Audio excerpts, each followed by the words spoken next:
അൽഹംദുലില്ലാഹ് വസ്സലാത്തു വസ്സലാമു അലാ അഷ്റഫിൽ മഖ്ലൂഖീൻ വഅലാ ആലിഹി വസഹ്ബിഹി അജ്മഈൻ. അൽ ഉംറത്തു ഇലൽ ഉംറത്തി കഫാറത്തു ലിമാ ബൈനഹുമ.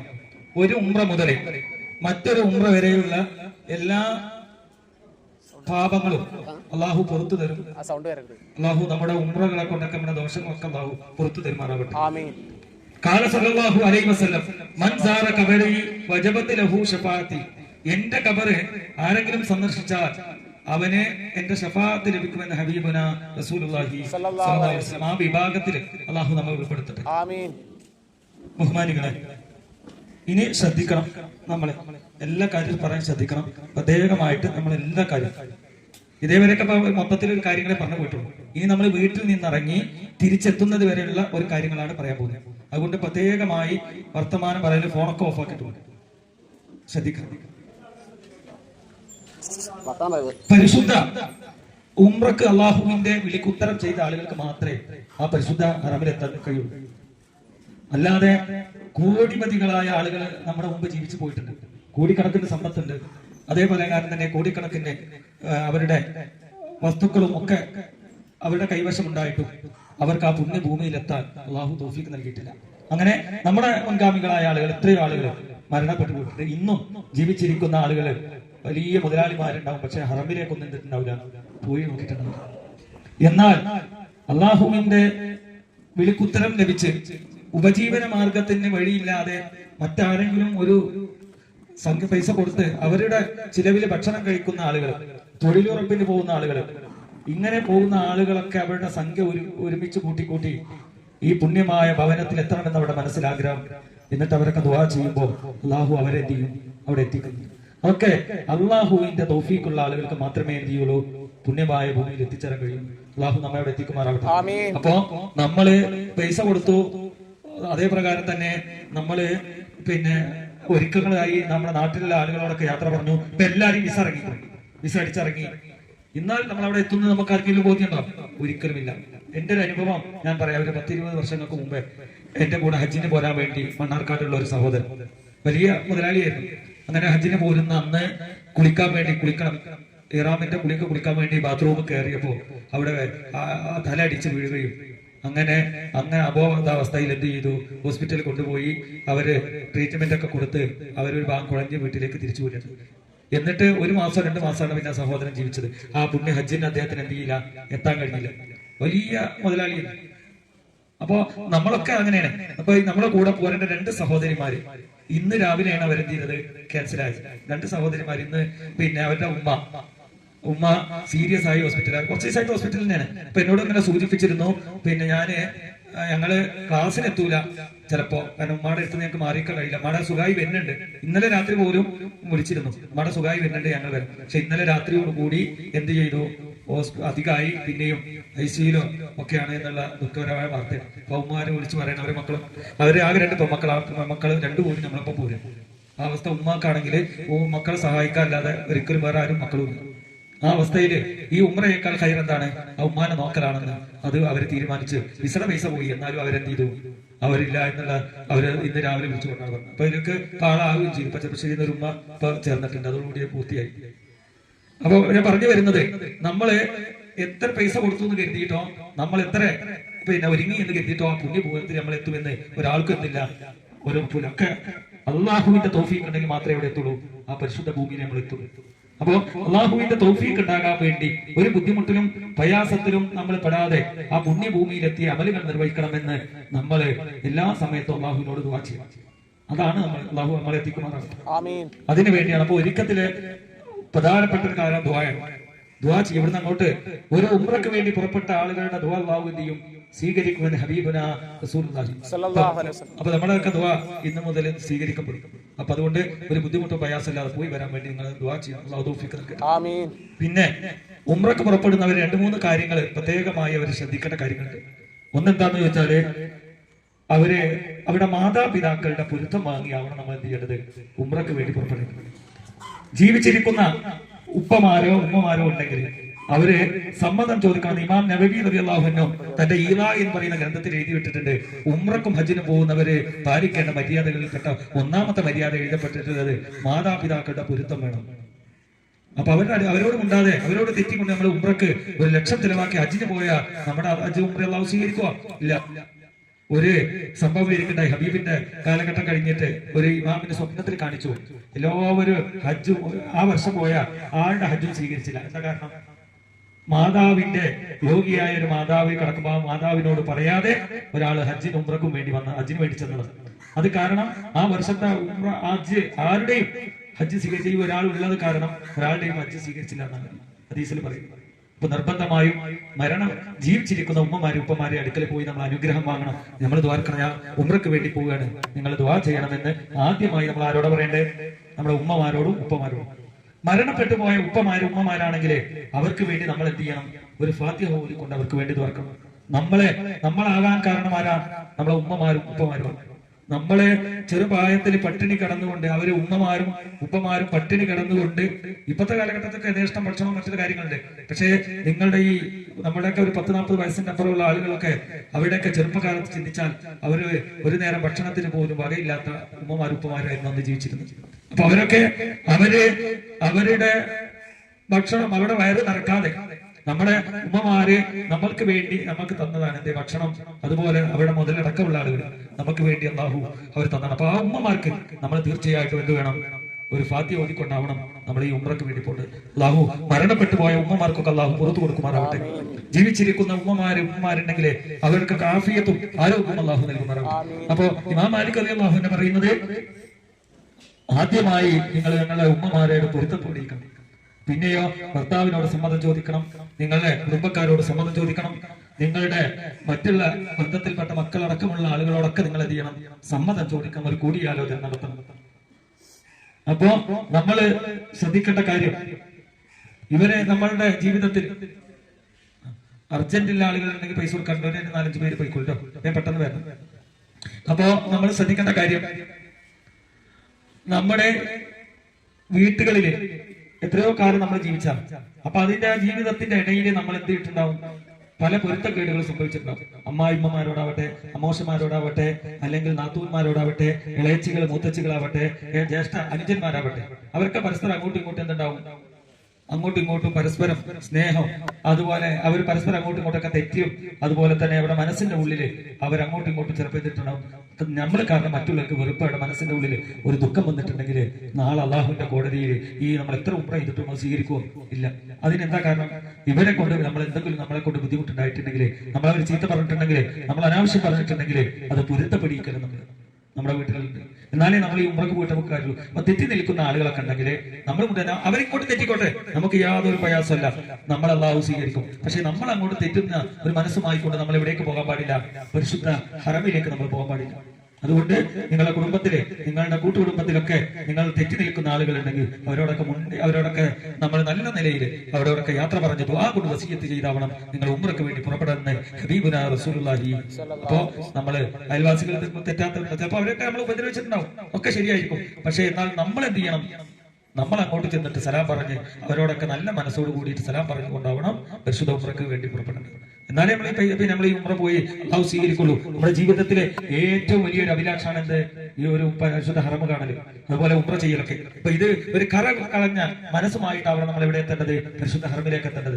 അതുകൊണ്ട് നിങ്ങൾ നിങ്ങളുടെ ആളുകൾ ആരെ കണ്ടങ്ങളെ കൂട്ടുകുടുംബങ്ങൾ അവരോടൊക്കെ നിങ്ങൾ പൊരുത്തപ്പെടിക്കണം.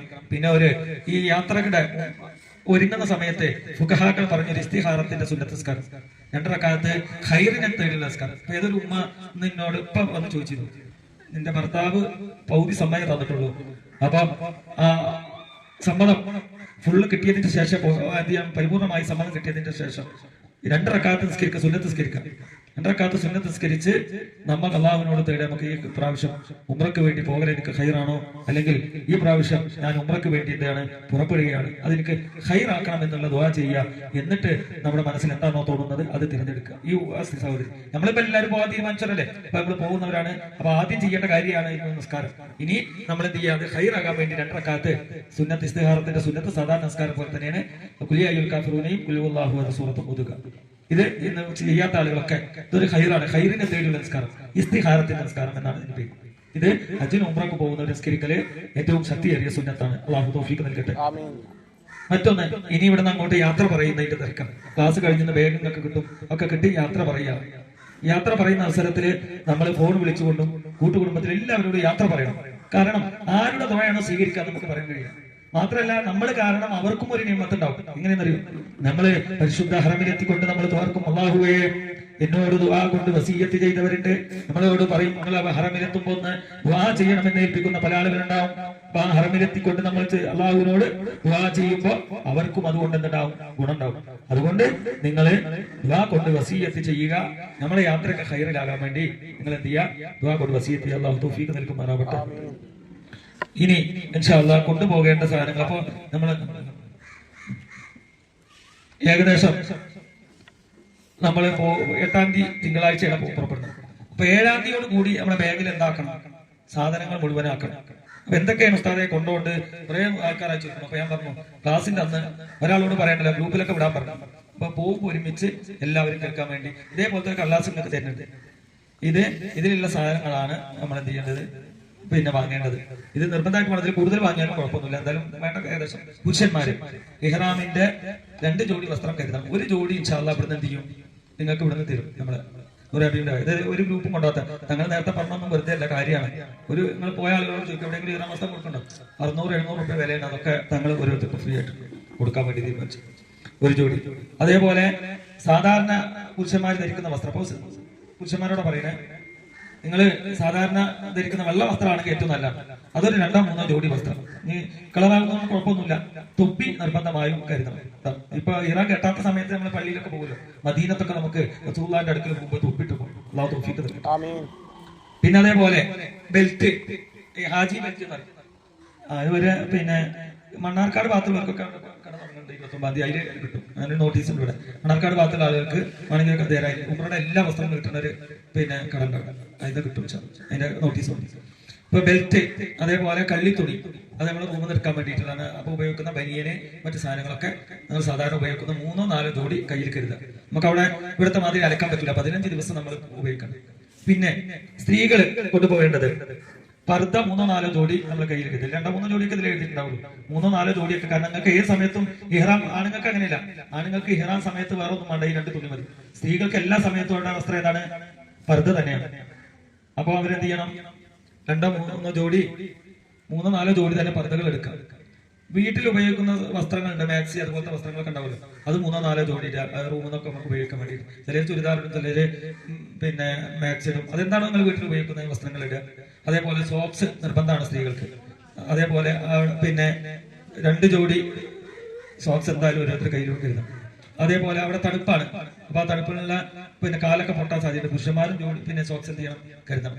ഇപ്പൊ തണുപ്പിന്റെ സമയമാണ്, മക്കത്ത് കുറവാക്കാരും, മദീനത്ത് എന്ത് ചെയ്യും, നല്ല തണുപ്പാണ്.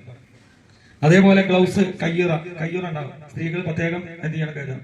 ആർക്കെങ്കിലും പൈസ അടക്കാനുണ്ടെങ്കിൽ പെട്ടെന്ന് പോയിക്കോട്ടെ, അവിടെ ഓരോ ഒഴിവാണ് പോകുന്നത്. അതുപോലെ കയ്യുറ, അതേപോലെ കയ്യുറ എന്ന് പറഞ്ഞാൽ അറിയാം, ഈ സ്ത്രീകൾക്ക് പിന്നെ ഇവിടെ ഗ്ലൗസ്. അതുപോലെ കറുപ്പ് തൊപ്പി, അതെന്തിനാന്നറിയോ, എന്തിനാ, മുടി കാണാൻ. ഹറമയിൽ വെച്ച് നമ്മൾ ഒരു മുടി കണ്ടാല് നാളെ അള്ളാഹുവിന്റെ മലക്കുകൾ പറയും, ഇവരെ തോപ്പിന് എന്ത് ചെയ്യില്ല, മലക്ക് കഅബ, പരിശുദ്ധ കഅബാലയം നാളെ മഹ്ശറയിൽ നമുക്ക് ശുപാർശ ചെയ്യും. അവര് കഅബയെ 70,000 മലക്കുകൾ പിടിച്ചു വലിച്ചു കൊണ്ടുപോയി പറയും, ഇവർ എന്റെ അടുക്കൽ വന്നുകൊണ്ട് അല്ലാഹുവേ നിന്നോട് തവാഫ് ചെയ്തവരാണ്, ഇവർ സഹി ചെയ്തവരാണ്, ഇവര് നിന്റെ പരിശുദ്ധ വീടിന്റെ മുന്നിൽ വന്നുകൊണ്ട് ദുആ കണ്ണീരൊലിപ്പിച്ചുകൊണ്ട് ദുആ ചെയ്തവരാണ് റബ്ബേ. ഒരു ഔറത്ത് മറച്ചവരായ നിലയിലായിരുന്നു അവർ വന്നിരുന്നത്. പക്ഷേ അവര് പല ആളുകളെ മുടി എന്തിരുന്നു, കണ്ടിരുന്നു എന്നും അവിടെ നിന്ന് എന്ത് പറയും. അപ്പൊ അതുകൊണ്ട് അത് കാണാതിരിക്കാതെ പിന്നെ എന്താണ്, കറുപ്പ് തൊപ്പി ധരിക്കല് ഏറ്റവും അല്ല, ഏത് അപ്പിയാലോ മുടി കറുപ്പല്ല, അങ്ങനെ പറഞ്ഞാൽ മാത്രം. അതേപോലെ ചുമ, പനി, ജലദോഷം എന്നിവക്കുള്ള മരുന്നുകൾ എല്ലാവർക്കും. ഇത് എത്ര പറഞ്ഞാലും നമ്മുടെ വന്നിട്ട് ഉസ്താദെ ഗുളികണ്ടോ എന്ന് വെച്ച് റൂമിൽ കൂടെ വരും. ഞാൻ ഈ 120 ആൾക്ക് മരുന്ന് വന്നിട്ട് അവിടെ ഒരു മരുന്നിന് പിന്നെ 100 റിയാൽ പെട്ടിക്ക്, ഒരു പെട്ടി മരുന്നിന് 100 റിയാൽ, ആകെ 10 ഗുളിക ഉണ്ടാകുക. ഇവിടുത്തെ 1000-2000 രൂപ കൊടുക്കണം ഒരു പെട്ടി മരുന്ന്. അപ്പൊ അതിനുള്ള മരുന്നുകളൊക്കെ നിങ്ങൾ എന്ത് ചെയ്യണം, ഡോക്ടറുടെ കുറിപ്പോട് കൂടി ഇവിടുന്ന് കൊണ്ടുപോകും. എല്ലാവരും കരുതേണ്ട മരുന്നാണ് ഞാൻ എഴുതിയിരിക്കുന്നത്. പനി, ചുമ, കഫക്കെട്ട് അതിൽ പറഞ്ഞിട്ടില്ല. അത് നിർബന്ധമായിട്ടും ആന്റിബയോട്ടിക് ചോദിച്ച് വാങ്ങി കയ്യിൽ വെക്കണം. നിങ്ങൾക്ക് ഇവിടുന്ന് ഉണ്ടാകാത്ത ആളാണെങ്കിൽ കാരണം അവിടുന്ന് ഉണ്ടാവും. അവിടെ AC തണുപ്പാണ് ഒന്ന്, രണ്ടാമത് പിന്നെ ഇപ്പൊ അവിടെ തണുപ്പ് കാലക്കൂടിയാണ്. അപ്പൊ കഫക്കെട്ടും ചുമയും പോകുന്ന 120 ആളിൽ 100 ആൾക്കും എന്തുണ്ടാവും? കഫക്കെട്ടും ചുമയുണ്ടാവും. അപ്പൊ അതിനുള്ള മരുന്ന് നിർബന്ധമായിട്ടും നിങ്ങൾ എന്ത് ചെയ്യണം? കരുതണമെന്ന് മുൻകൂട്ടി നിങ്ങളോട് അറിയിക്കണം. അല്ലെങ്കിൽ അവിടെ ഡോക്ടർമാർക്ക് നല്ല ഫീസാകും, കൊടുക്കണം. പിന്നെ ഗവൺമെന്റ് ഹോസ്പിറ്റലിൽ നമ്മൾ കുറെ ദൂരൊക്കെ പോയി കെട്ടിക്കടന്ന് മണിക്കൂറുകളോളം കാത്തു നിന്നിട്ട് വേണം നമ്മൾ അതിലൊക്കെ കാണുന്നത്. ഗവൺമെന്റ് ഹോസ്പിറ്റലും ഉണ്ട് അവിടെ. അതൊന്നും ഇപ്പൊ നമ്മള് ഉമ്രക്ക് പോകുമ്പോൾ അതിനൊന്നും എന്ത് ചെയ്യൂല, ടൈം കിട്ടില്ല. അപ്പൊ ഈ സാധനം നമ്മൾ എടുത്തിട്ടുണ്ടെങ്കിൽ ഇതിനേക്കാൾ ബെറ്റർ വേറെ അവിടുത്തെ മരുന്നൊന്നുമില്ല. ഇവിടുന്ന് നമ്മൾ നല്ല മരുന്നുകൾ കയ്യിൽ വരിക കേട്ടോ. എല്ലാവരും അത് കരുതാൻ. പനി, ചുമ, കഫക്കെട്ട് ഇവർക്ക് നിർബന്ധമായി കരുതണം. പിന്നെ എല്ലാവരും കരുതേണ്ടതാണ് തോർത്തുമുണ്ട്, തസ്ബീഹ് മാല. തസ്ബീഹ് മാല ആണെങ്കിൽ നമ്മളെ കയ്യിൽ ഇതുണ്ട്, ദിക്റുമുട്ടി, അത് കരുതാം. തസ്ബീഹ് അതെന്താന്ന് വെച്ചാല് അവിടെ നമുക്ക് പിന്നെ ഹറമിൽ നിന്ന് നമ്മളെ റൂമിൽ നിന്ന് ഹറമിലേക്ക് പോകുമ്പോഴും അവിടെ ഒരു അസ്താഗ്ഫിറുല്ലാഹ് പറഞ്ഞാൽ എത്ര അസ്താഗ്ഫിറുല്ലാഹ് പറഞ്ഞ കൂലിയ? 1,00,000. അപ്പൊ ഈ സമയത്ത് നമുക്ക് തസ്ബീഹ് എല്ലാം ചെല്ലാൻ വേണ്ടിയിട്ടാണ്. അപ്പൊ അതൊന്ന് കയ്യിൽ കരുതുന്നത് എല്ലാവരും നല്ല. പിന്നെ കൈ കരുതേണ്ടത് പിന്നെ ബ്രഷ്, ടൂത്ത് പേസ്റ്റ് ഇവകളൊക്കെ എന്ത് ചെയ്യണം? എല്ലാവരും കരുതുക. അതുപോലെ ചെറിയൊരു കത്രിക എല്ലാവരും വാങ്ങും. അതെന്തിനാണെന്നറിയോ? മുടി മുറിക്കാനാണ്. അത് എല്ലാവരും, അത് ഒരു കാരണവശാലും ചെറിയ ബാഗും വലിയ ബാഗും ഉണ്ട്. ഇങ്ങനെ പറയട്ടെ, ഇവിടുന്ന് ഇപ്പൊ പറയും. ഞാൻ ഏത് ബാഗിലിടാനാ പറയുന്നത് ശ്രദ്ധിക്കും. വലിയ ബാഗില് സൈഡ് അറിയിൽ വെച്ചാൽ മതി അത് കത്രിക. ഇനി എന്ത് ചെയ്യുന്നറിയോ? ഇതിലേ ഇരിക്കണോ? ചെറിയ ബാഗില് ഇടരുത്, ഒരു കാരണവശാലും ഹാൻഡ് ബാഗിൽ ഇടരുതേന്നറിയും. അപ്പൊ ഇവരൊക്കെ പുതിയ ഹാൻഡ് ബാഗ് തന്നെ വലിയ ബാഗാന്ന് എഴുതിയിട്ട് എന്ത് ചെയ്യും? ഒറ്റൊന്നും അതിലിടൂല. എന്നിട്ട് ഏത് ബാഗിലാടുക? കയ്യിൽ പിടിക്കാൻ ബാഗിലിടും. എന്നിട്ട് എയർപോർട്ടിൽ കണ്ട് ചെന്നാൽ അതൊക്കെ എന്ത് ചെയ്യും? വലിച്ചെറിയും. പിന്നെ ആദ്യം പോയിട്ട് നമ്മൾ എന്ത് ചെയ്യണം? കത്രിക വാങ്ങണ്ടേ. അതുകൊണ്ട് ഒരു കാരണവശാലും ചെറിയ ബാഗിൽ നിങ്ങൾ എന്ത് ചെയ്യരുത്? കത്രിക ഇടരുതെന്ന് പ്രത്യേകം ഓർമ്മപ്പെടുത്തും. അതേപോലെ പിന്നെ കരുതേണ്ടത് സോപ്പ്. കുളിക്കുമ്പോൾ നമുക്ക് അവിടെ കുളിക്കുന്ന സമയത്ത് സോപ്പ് വേണ്ടി വരും. അതേപോലെ തന്നെ പിന്നെ നിങ്ങള് സാധാരണ കുളിക്കുന്ന മരുന്നുകളുണ്ടാവും. പ്രഷർ, ഷുഗർ, അറ്റാക്ക് വന്നവര്, അതുപോലെ തന്നെ പല അസുഖമുള്ള ആളുകളുണ്ടാവും നമ്മുടെ കൂട്ടത്തിലൊക്കെ.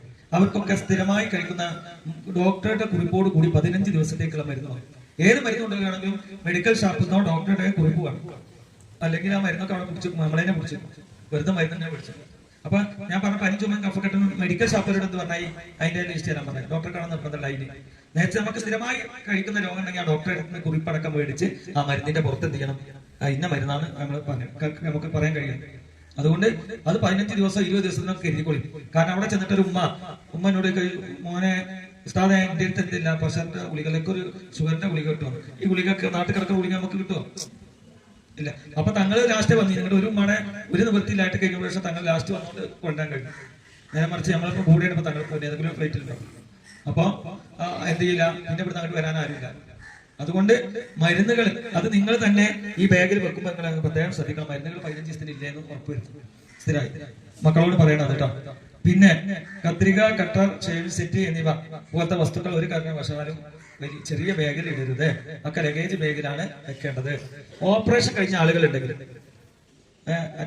ഹാർട്ട് അറ്റാക്ക് വന്നവര്, അതുപോലെ എന്തെങ്കിലും മേജർ ഓപ്പറേഷൻ കഴിഞ്ഞിട്ടുണ്ടെങ്കിൽ അവര് പിന്നെ അവിടെ ഹോസ്പിറ്റൽ സമ്മറി എന്ന് പറഞ്ഞിട്ട് ഒരു ഇതുണ്ടാവും ഡോക്ടർ, അത് കയ്യിൽ കരുതണം. നമ്മൾ അവിടെ ചെന്നിട്ട് ഒരാൾക്ക് എപ്പോഴാണ് എന്താന്ന് പറയാൻ കഴിയില്ല. അവിടെ ചെന്നിട്ട് നമുക്ക് എന്തെങ്കിലും സംഭവിച്ചാൽ ഇന്ന ആൾക്ക് ഇന്ന രോഗാന്ന് അറിയണമെങ്കിൽ ഇപ്പൊ നിങ്ങൾക്ക് നിങ്ങളെ രോഗങ്ങൾ അറിയില്ല. അപ്പൊ ഈ ഡോക്ടർ വന്ന് നോക്കിയിട്ട് പറയണമെങ്കിൽ നമ്മുടെ ലീസ്റ്റ് എന്ത് ചെയ്യണം? ഇന്ന രോഗമായിരുന്നു എന്നുള്ള സമ്മറി അഡ്മിറ്റ് ചെയ്ത സമയത്തില്ല, ആ രോഗത്തിന് അല്ലെങ്കിൽ കഴിക്കുന്ന മരുന്നുകളുടെ ഡോക്ടറിന്റെ സീറ്റോ ഒപ്പം കയ്യിൽ കരുതി 15 ദിവസത്തിൽ.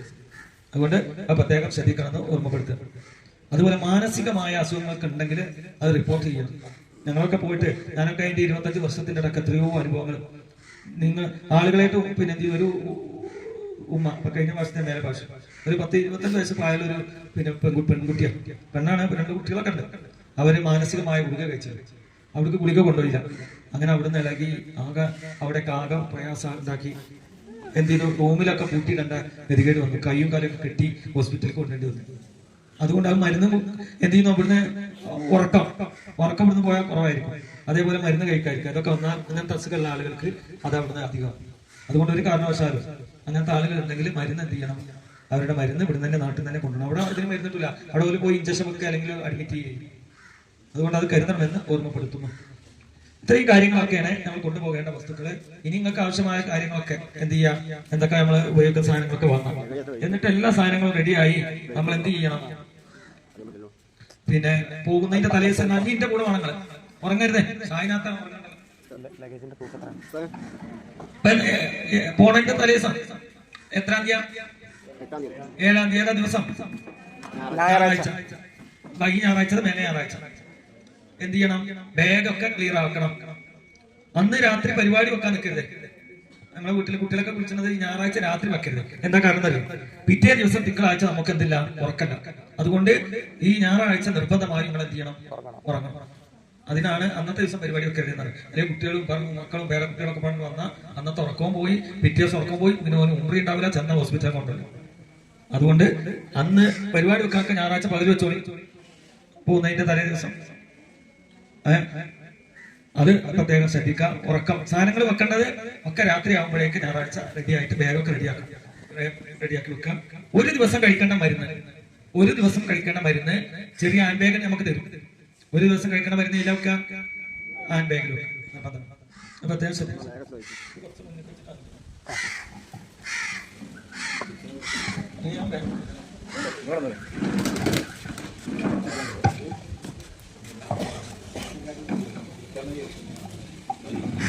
അപ്പോ 7-ാം തീയതി ഞായറാഴ്ച എല്ലാ സാധനങ്ങളും റെഡിയാക്കി വെച്ചു. ഇനി നമ്മൾ യാത്രക്കുള്ള ഒരുക്കത്തിലാണ്. അതിന് മുമ്പ് എല്ലാവരോടും യാത്ര പറഞ്ഞില്ലേ? യാത്ര പറഞ്ഞു, പൊരുത്തപ്പെടിച്ചു, നിസ്കാരം കഴിഞ്ഞു, ഇസ്തിഹാറത്തിന്റെ ഒക്കെ കഴിഞ്ഞു. ഇനി പിറ്റേ ദിവസം ഞായറാഴ്ച രാവിലെ എണീറ്റ് നമ്മൾ ഈ ഇഹ്റാമിന്റെ മുമ്പുള്ള സുന്നത്തായ കുളി കുളിക്കും.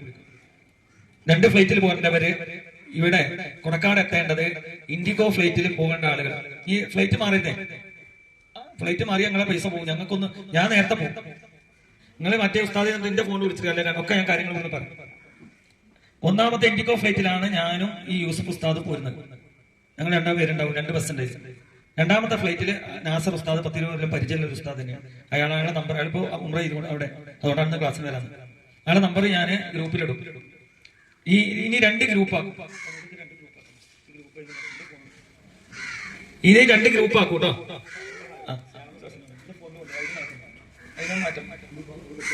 അതൊക്കെ പറയും.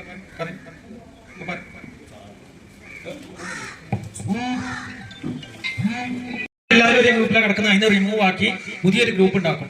എന്നിട്ട് നിങ്ങളുടെ കുടുംബക്കാരൊക്കെ ആഡ് ചെയ്യേണ്ടത് ഏത് ഗ്രൂപ്പിലാണ് അപ്പളാ പറയേണ്ടത്. നിങ്ങൾ പേഴ്സണലായി വിട്ടുതന്നായി 1ാം ഗ്രൂപ്പിലാണോ 2ാം ഗ്രൂപ്പിലാണോ എന്ന് പറഞ്ഞാൽ 1ാം ഗ്രൂപ്പാണ് ഇപ്പൊ അതിൽ നിലവിലുള്ള ഗ്രൂപ്പ്. ആ ഗ്രൂപ്പ് നിലനിർത്തും. 86 ആളാണ്, അതിൽ കൂടുതൽ ആളുണ്ട്. അതിന് 40 ആളെ മാറ്റി മറ്റൊരു ഗ്രൂപ്പ് ഇപ്പൊ ഉണ്ടാക്കും. അതിൽ പോണ കാര്യങ്ങളൊക്കെ അതിൽ പറയും. അപ്പൊ ഒന്നുകൂടി ഓർമ്മപ്പെടുത്താണ്, അവരൊക്കെ 1ാം ഗ്രൂപ്പിൽ പോകുന്ന ആളുകൾ 9:30 മണി രാവിലെ എവിടെ എത്തണം? ഇവിടുന്ന് പോകുന്ന ആളുകൾ, ഈ ഭാഗത്തുള്ള ആളുകൾ ആരൊക്കെയാണ് പോകേണ്ടത്? ഇവിടെ ആകെ 18 പേര് 20 പേര് വന്നിട്ടുള്ളൂ. അതിന് ആരെങ്കിലും ഉണ്ടെങ്കിൽ പോകുന്ന ആളുകൾ അതിനനുസരിച്ച് വണ്ടി റെഡിയാക്കാം. അപ്പൊ ഞാൻ പിന്നെ പോകുമ്പോൾ നിങ്ങൾ ഇവിടെ ബസ്സിൽ പോയിട്ടുണ്ട് എന്ന് എന്നോട് ഇവിടെ പറയണം. ദൂരത്തിലെ ആളുകളും എയർപോർട്ടിന്റെ ആളുകളും ഒന്നും ഇങ്ങോട്ട് വരേണ്ട ആവശ്യമില്ല. അവരൊക്കെ ഇവിടെ വന്നാൽ മതി, എയർപോർട്ടിലേക്ക് വന്നാൽ മതി. ഒരാളും ഇങ്ങോട്ട് വരേണ്ട ആവശ്യമില്ല. ഇങ്ങോട്ട് വരേണ്ട ആൾക്കാർ ആരാണ്? ഇതിന്റെ ചുറ്റുഭാഗത്തുള്ള ആളുകൾ, ഈ പെരിന്തൽമണ്ണ മണ്ണാർക്കാട് ചുറ്റുഭാഗത്തുള്ള ആളുകൾ വന്നാൽ ഇവിടുന്ന് എന്ത് ചെയ്യും? നമ്മള് അവരെ കൊണ്ടുപോകാൻ മാത്രം ചെറിയ വണ്ടികളെ ഉണ്ടാവുള്ളൂ. ബാക്കി കാസർഗോഡ് കിടക്കണോ? അവിടുന്ന് ഇവിടെ വന്നിട്ട് പിന്നെ ഇവിടുന്ന് പോണോ? വേണ്ട. മലപ്പുറത്ത് എയർപോർട്ടിന്റെ തൊട്ടുള്ള ആളുകൾ കുറെ ആൾക്കാരുണ്ട്. കൽപ്പകാഞ്ചേരി, കോട്ടക്ക്, ഓലൊക്കെ ഇങ്ങോട്ട് വരണോ? വേണ്ട. ഓലൊക്കെ എവിടെ വരിക? എയർപോർട്ടിൽ. ചാവക്കാടിൽ ഇങ്ങോട്ട് വരണോ? വേണ്ട. നേരങ്ങൾ ഇങ്ങോട്ട് വന്നാൽ നീ എയർപോർട്ടിലേക്ക്. ചാവക്കാട്, കോഴിക്കോട് എയർപോർട്ടിൽ നിന്നാണ്. കോഴിക്കോട് നീ എവിടേക്ക് ഏത് എയർപോർട്ടിലേക്കാ വരേണ്ടതെന്ന് ചോദിക്കരുത്. കോഴിക്കോട് എയർപോർട്ട്. കോഴിക്കോട് ഭാഗത്തുള്ള ആളുകള്, കാസർഗോഡ്, കണ്ണൂര്, അതേപോലെ വയനാട് ഉള്ള ആളുകളൊക്കെ ഇവിടെ വന്നാൽ മതി എയർപോർട്ട്. മലപ്പുറം ഭാഗത്ത് എയർപോർട്ടിന്റെ അടുത്ത് പെരുന്തമണ അങ്ങോട്ടുള്ള ആളുകളൊക്കെ ഇവിടെ വന്നാൽ മതി, എയർപോർട്ടിലേക്ക് വന്നാൽ മതി. അപ്പൊ D18 എന്ന് അവിടെ എയർപോർട്ടിന്റെ അടുത്തൊരു ബോർഡ് ഉണ്ടാവും. ആ പോകുമ്പോ പോണ ആളുകൾ പോണ സമയത്ത് ഇവിടെ തന്നാൽ മതി. ഇവിടെ വരുന്ന ആളുകൾ മാത്രം കേട്ടോ. ഇവിടുന്ന് വരുന്ന ആളുകൾ മാത്രം ഇവിടെ പേര് തന്നാൽ മതി. പിന്നെ ശ്രദ്ധിക്കാം, നമ്മള് എവിടെയാണ് എത്തേണ്ടത്? ഇവിടുന്ന് പോകുന്ന ആളുകൾ 9:30 മണിയാകുമ്പോൾ ഇവിടുന്ന് ബസ് പുറപ്പെടും. അതിന്റെ ഉള്ളിൽ ഇവിടെ എത്തണം. മറ്റേ 2ാമത്തെ ഫ്ലൈറ്റിൽ പോകുന്ന ആളുകൾ 12:30 മണിക്ക് ഉച്ചക്ക് ഇവിടെ എത്തണം. ഇവിടെ പോകുന്ന ആളുകൾ അപ്പൊ പറയും. മനസ്സിലായോ? ഈ 12 മണിക്ക് എയർപോർട്ടിന്റെ അവിടെ വന്നിട്ട് സാധേ ഞങ്ങൾ 12 മണിക്ക് അവിടെ എത്താൻ പറഞ്ഞു എന്ന് പറയരുതേ. എവിടെ എത്തുന്ന സമയം അപ്പൊ പറയുന്നത്? കൊടക്കാനെത്തുന്ന സമയം പറയുന്നത്. അവിടെ പോകുന്ന ആളുകൾക്ക് മാത്രം. കൂടുതൽ ആളുകൾ എവിടെയാണ്? എയർപോർട്ടിലാണ്. അപ്പോ പിന്നെ അതിന്റെ മുമ്പ് എയർപോർട്ടിൽ എത്തുന്നതിന്റെ മുമ്പുള്ള ഇവിടെ നിന്ന് പുറപ്പെട്ട ആളുകളുടെ സമയം മാത്രമേ പറയുള്ളൂ. എയർപോർട്ടിൽ എത്തുന്ന സമയം നമ്മുടെ യാത്ര അവിടെ എത്തുമ്പോൾ പറയും. ഇപ്പോ നമ്മള് സാധനങ്ങളൊക്കെ കെട്ടി റെഡിയാക്കി നമ്മൾ കടന്നുറങ്ങി രാവിലെ പിന്നെ ഇറാമിന്റെ നല്ല കുളി കുളിക്കണം. സുന്നത്തായ കുളി. നമ്മളെ അതിൽ പറയുന്നുണ്ട്, ഫുഖഹാക്കൾ പറയുന്നുണ്ട്, സുന്നത്തായ കാര്യമാണ് നഖം മുറിക്കുക, മുടികൾ അനാവശ്യമായ മുടികൾ നീക്കം ചെയ്യുക, അതുപോലെ തന്നെ മറ്റുള്ള പിന്നെ അശുദ്ധികളിൽ നിന്നൊക്കെ ശുദ്ധിയായി നല്ല ശുദ്ധമായ ശരീരം ഉണ്ടാവണം നമ്മൾ എന്ത് ചെയ്യേണ്ടത്, ഉംറയ്ക്ക് പോവേണ്ടത്. അല്ലാഹു റാഹത്തിലാക്കട്ടെ. ഇനി ഇതിൽ ചെറുപ്പക്കാരികൾ കുറെ ആളുകളുണ്ട്, അവർക്ക് മെൻസസ് സംബന്ധമായ എന്തെങ്കിലും പ്രശ്നമില്ലെങ്കിൽ അവര് ഡോക്ടറെ കണ്ട് അതിനുള്ള ഗുളിക കുടിച്ചാൽ മതി, നമ്മുടെ കൂടെ പോരുന്നതിനോ ഒന്നുമില്ല, ഒരു വിഷയമോ പ്രയാസമോ ഒന്നും ഇല്ലാന്ന് ഓർമ്മപ്പെടുത്തും. ഈ ഡേറ്റുകളിൽ വരുന്ന ആളുകളുണ്ടെങ്കിൽ ഡോക്ടർമാരെ കണ്ട് അതിനുള്ള ഗുളികകൾ വാങ്ങിയേക്കാം. ഈ സമയത്ത് അല്ലാത്ത ആളുകളുണ്ടെങ്കിൽ നോക്കി കഴിഞ്ഞ വർഷമൊക്കെ പോന്നിട്ട് അവിടെ എത്തിയിട്ട് 1-2 ഉംറ കഴിഞ്ഞിട്ട് പിന്നെ പോരാൻ പറ്റാൻ വന്നിട്ടുണ്ട്. അപ്പൊ അതിനെ നേരത്തെ കണ്ട് പിന്നെ ഡോക്ടർമാരുടെ അടുത്ത് ഇങ്ങനെ സംഭവിച്ചാൽ അതിന് എന്ത് ഗുളിക കഴിക്കണം എന്നുള്ളത് ഡോക്ടർമാരെ കണ്ട് അതിനുള്ള ഗുളികകൾ വാങ്ങി വെക്കുന്നത് ഏറ്റവും നല്ലതാണ്. പിന്നെ മറ്റൊരു കാര്യം, നമ്മൾ വീട്ടിൽ നിന്ന് ഇറങ്ങുന്നതിന്റെ മുമ്പ് നമ്മൾ എന്ത് ചെയ്യണം, പിന്നെ ആരെങ്കിലും വിളിച്ചിട്ടൊന്ന് ദുആ ചെയ്യിപ്പിക്കാം. അപ്പൊ നമ്മൾ വസ്ത്രങ്ങളൊക്കെ മാറ്റി പോരുമ്പോ തന്നെ എന്ത് ചെയ്യണം, മുഖമക്കനെ തന്നില്ല. നിങ്ങൾ തിരിച്ചറിയാൻ വേണ്ടി മുഖമക്കൻ ഇട്ടിട്ട് എല്ലാവരും എയർപോർട്ടിലേക്ക് എത്താവും. സ്ത്രീകൾക്കൊരു മുഖമക്കനോട് തരും, അത് ഇട്ടിട്ട് നിങ്ങൾ ഇവിടെ എത്താവും, എയർപോർട്ടിലേക്ക് എത്താവും. എന്നാലേ നിങ്ങൾ തിരിച്ചറിയുള്ളൂ. ആയിരക്കണക്കിന് ആളുകളൊക്കെ അതിന്റെ അടിയിൽ നിന്ന് തിരിച്ചറിയാനുള്ള അടയാളാണ് എന്ത്, ഈ മുഖമക്കൻ. നിർബന്ധമായത് കരുതുക. അങ്ങനെ നമ്മൾ വീട്ടിൽ നിന്ന് ഇറങ്ങുന്നതിന്റെ മുമ്പ് യാത്രയുടെ 2 റക്അത്ത് സുന്നത്ത് നിസ്കാരം. ഉംറക്കും ഹജ്ജിനും ഒക്കെ യാത്ര പുറപ്പെടുമ്പോൾ 2 റക്അത്ത് സുന്നത്ത് നിസ്കരിക്കുന്നത് നമുക്ക് എന്താണ്, അത് ഏറ്റവും ശക്തിയേറിയ സുന്നത്ത്. അപ്പൊ അതിൽ ഏതാണ് നമ്മൾ സൂറത്ത് ഓതുക, അൽഹാഖ് മുത്തക്കാസുർ. 2 സൂറത്തുകളാണ് ഓതുക. അൽഹാഖ് മുത്തക്കാസുർ എന്നുള്ള സൂറത്തും ഈലാഫി ഖുറൈശ് എന്നുള്ള സൂറത്തും 1-ാം റക്അത്തിൽ. അൽഹാഖ് മുത്തക്കാസുർ, ഈലാഫി ഖുറൈശ്. അറിയുന്ന ആളുകൾ, അറിയാത്തവർക്ക് ഏത് സൂറത്ത് ഓതിയാലും കൂലിന്. അറിയുന്ന ആളുകൾ ഉണ്ടെങ്കിൽ ഈ സൂറത്ത് ഓതുക. 2-ാം റക്അത്തില് ഖുൽ യാ അയ്യുഹൽ കാഫിറൂന, അതുപോലെ തന്നെ ഇദാ ജാ നസ്റുല്ലാഹി അഹദ്, ഖുൽ ഹുവല്ലാഹു അഹദ്. ഇങ്ങനെ 3 സൂറത്തുകളുമാണ് 2-ാമത്തെ റക്അത്തിൽ.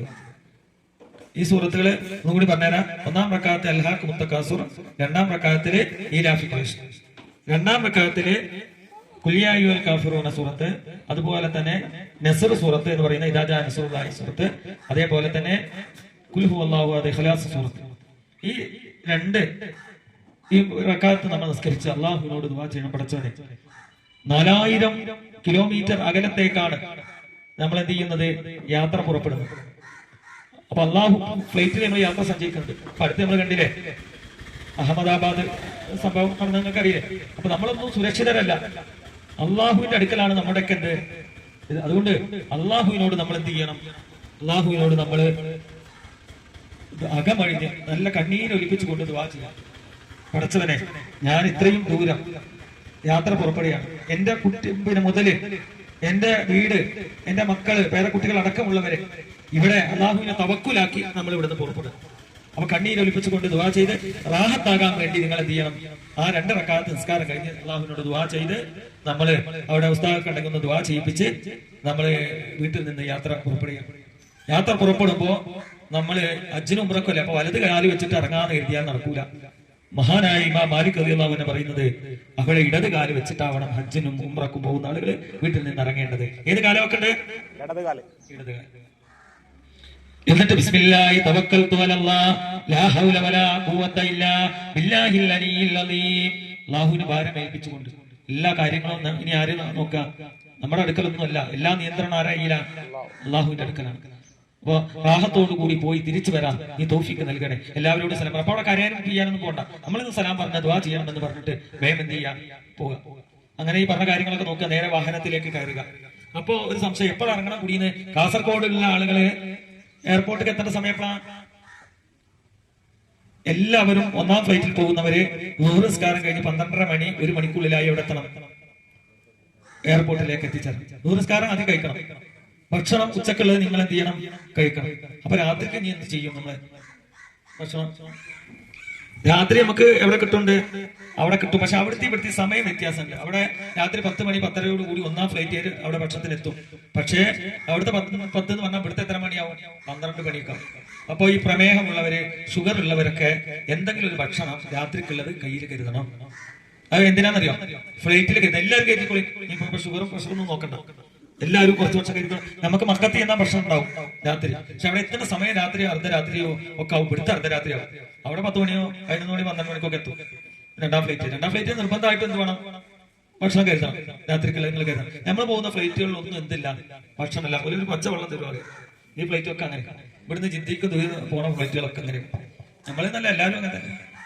പിന്നെ സൗദി എയർലൈൻസ് പോലത്തെ നല്ല ഫ്ലൈറ്റുകളാണ്. അങ്ങനത്തെ ആ ഫ്ലൈറ്റുകളൊന്നും വിടുന്നില്ല. അതുപോലെ ഭക്ഷണമൊക്കെ ഉണ്ടാവും. അപ്പൊ രാത്രിക്കുള്ള എന്തെങ്കിലും ഒരു പൊതി നമ്മൾ എന്ത് ചെയ്യണം എന്ന് പറയുന്നത് കവറിലാക്കി നമ്മൾ കയ്യിൽ കരുതണം കേട്ടോ. രാത്രി വല്ല 2 ചപ്പാത്തിയോ എന്തെങ്കിലും പോരെ, പിന്നെ നമുക്ക് രാത്രി അവിടുന്ന് ഭക്ഷണം കിട്ടും. അല്ലെങ്കിൽ ഇനി പിന്നെ ഈ രാത്രി 9 മണിക്കൊക്കെ പോണ ഒരു ചപ്പാത്തി കേട് വരിച്ചെങ്കിൽ എന്ത് ചെയ്തിക്കൊള്ളും, പഴങ്ങളോ ഫ്രൂട്ട്സുകളോ എന്തെങ്കിലും കയ്യിൽ കരുതിയാലും മതി. പിന്നെ അവിടുന്ന് നമുക്ക് ബസ്സിലൊക്കെ ഇരുന്നിട്ടോ ഫ്ലൈറ്റിലൊക്കെ കഴിക്കാം. 4 മണിക്കാണ് ഫ്ലൈറ്റ്. അപ്പൊ അത് അവിടുത്തെ 8 മണിക്ക് ഇറങ്ങും. 5 മണിക്കൂർ ഫ്ലൈറ്റിൽ ഇരിക്കണ്ടാവും. 1ാം ഫ്ലൈറ്റ്. 2ാം ഫ്ലൈറ്റ് 8:30 മണിക്കാണ്, അല്ല 7:40. അപ്പൊ അവിടെ എത്തുന്നത് 11:30 മണിക്കാണ്. ഇവിടുത്തെ 2 മണിയാവും. അപ്പൊ എന്തായാലും നിർബന്ധമായും ഭക്ഷണം എന്ത് ചെയ്യണം, കയ്യിൽ പിടിക്കണമെന്ന് ഓർമ്മപ്പെടുത്തുന്നു. അത് വലിയ ലഗേജ് ബാഗിലിട്ടാല് ലഗേജ് പോകും. ഭക്ഷണം കഴിക്കാൻ വിമാനത്തിൽ നമുക്ക് എന്തുണ്ടാവില്ല, ഭക്ഷണം കിട്ടില്ല. അത് ഏതിനാ കയ്യിൽ കരുതേണ്ടത്? ചെറിയ ബാഗിലാണ് കരുതേണ്ടത്. ഇനി വർത്താനം പറയണ്ടേ? ഇപ്പൊ എവിടെ എയർപോർട്ടിലൊന്നും എത്തിയിട്ടില്ല. ഞാൻ പറഞ്ഞതാണ്, വീട്ടിൽ നിന്ന് ഇറങ്ങിയ വീട്ടിൽ നമ്മള് ഇടത് കാല് വെച്ച് വണ്ടിയിലേക്ക് കയറാം. വാഹനത്തിലേക്ക് കയറുമ്പോ നമ്മൾ പറയണം സുബ്ഹാനല്ലദീ സഖറ ലനാ ഹാദാ വമാ കുന്നാ ലഹു മുഖ്രിനീൻ വഇന്നാ ഇലാ റബ്ബിനാ ലമുൻകലിബൂൻ എന്നുള്ള ദുആ എന്തായാലും പറ്റണം. എന്നറിയാത്ത അല്ലാഹ്, ഞാൻ ഈ വാഹനത്തിൽ സഞ്ചരിക്കാണ്, എന്നെ എല്ലാ ആഫത്ത് മുസീബത്തുകളെ തൊട്ടും നീ സംരക്ഷിക്കണേ അല്ലാഹ് എന്ന് ചെയ്യണം, നമ്മൾ ദുആ ചെയ്യണം. അല്ലാഹു തൗഫീഖ് നൽകട്ടെ. അങ്ങനെ വാഹനത്തിൽ കയറും.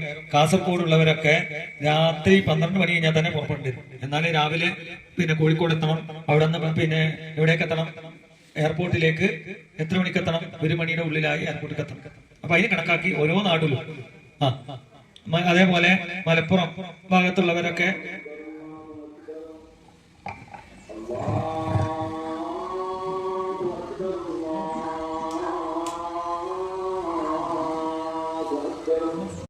എയർപോർട്ടിന്റെ അടുത്തുള്ള ആളുകളൊക്കെ അതിന് സമയം കണക്കാക്കി 1ാം ഫ്ലൈറ്റിൽ പോരുന്നവര് കൃത്യം 1 മണിക്കുള്ളിൽ എല്ലാവരും എത്താം. നമ്മളെ കാത്തിട്ട് ഫ്ലൈറ്റ് നിൽക്കൂല.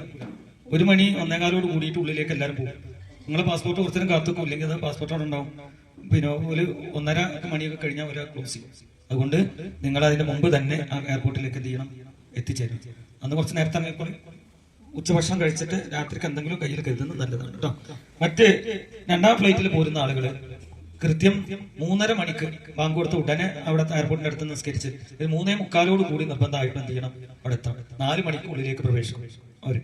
അപ്പൊ 3:30 നമ്മള് ബ്ലോക്കിലൊക്കെ പെടും. അന്ന് മാത്രല്ല, ഇലക്ഷന്റെ എന്തോ കലാശക്കൊട്ടൊക്കെ അന്നു തോന്നുന്നുണ്ട്.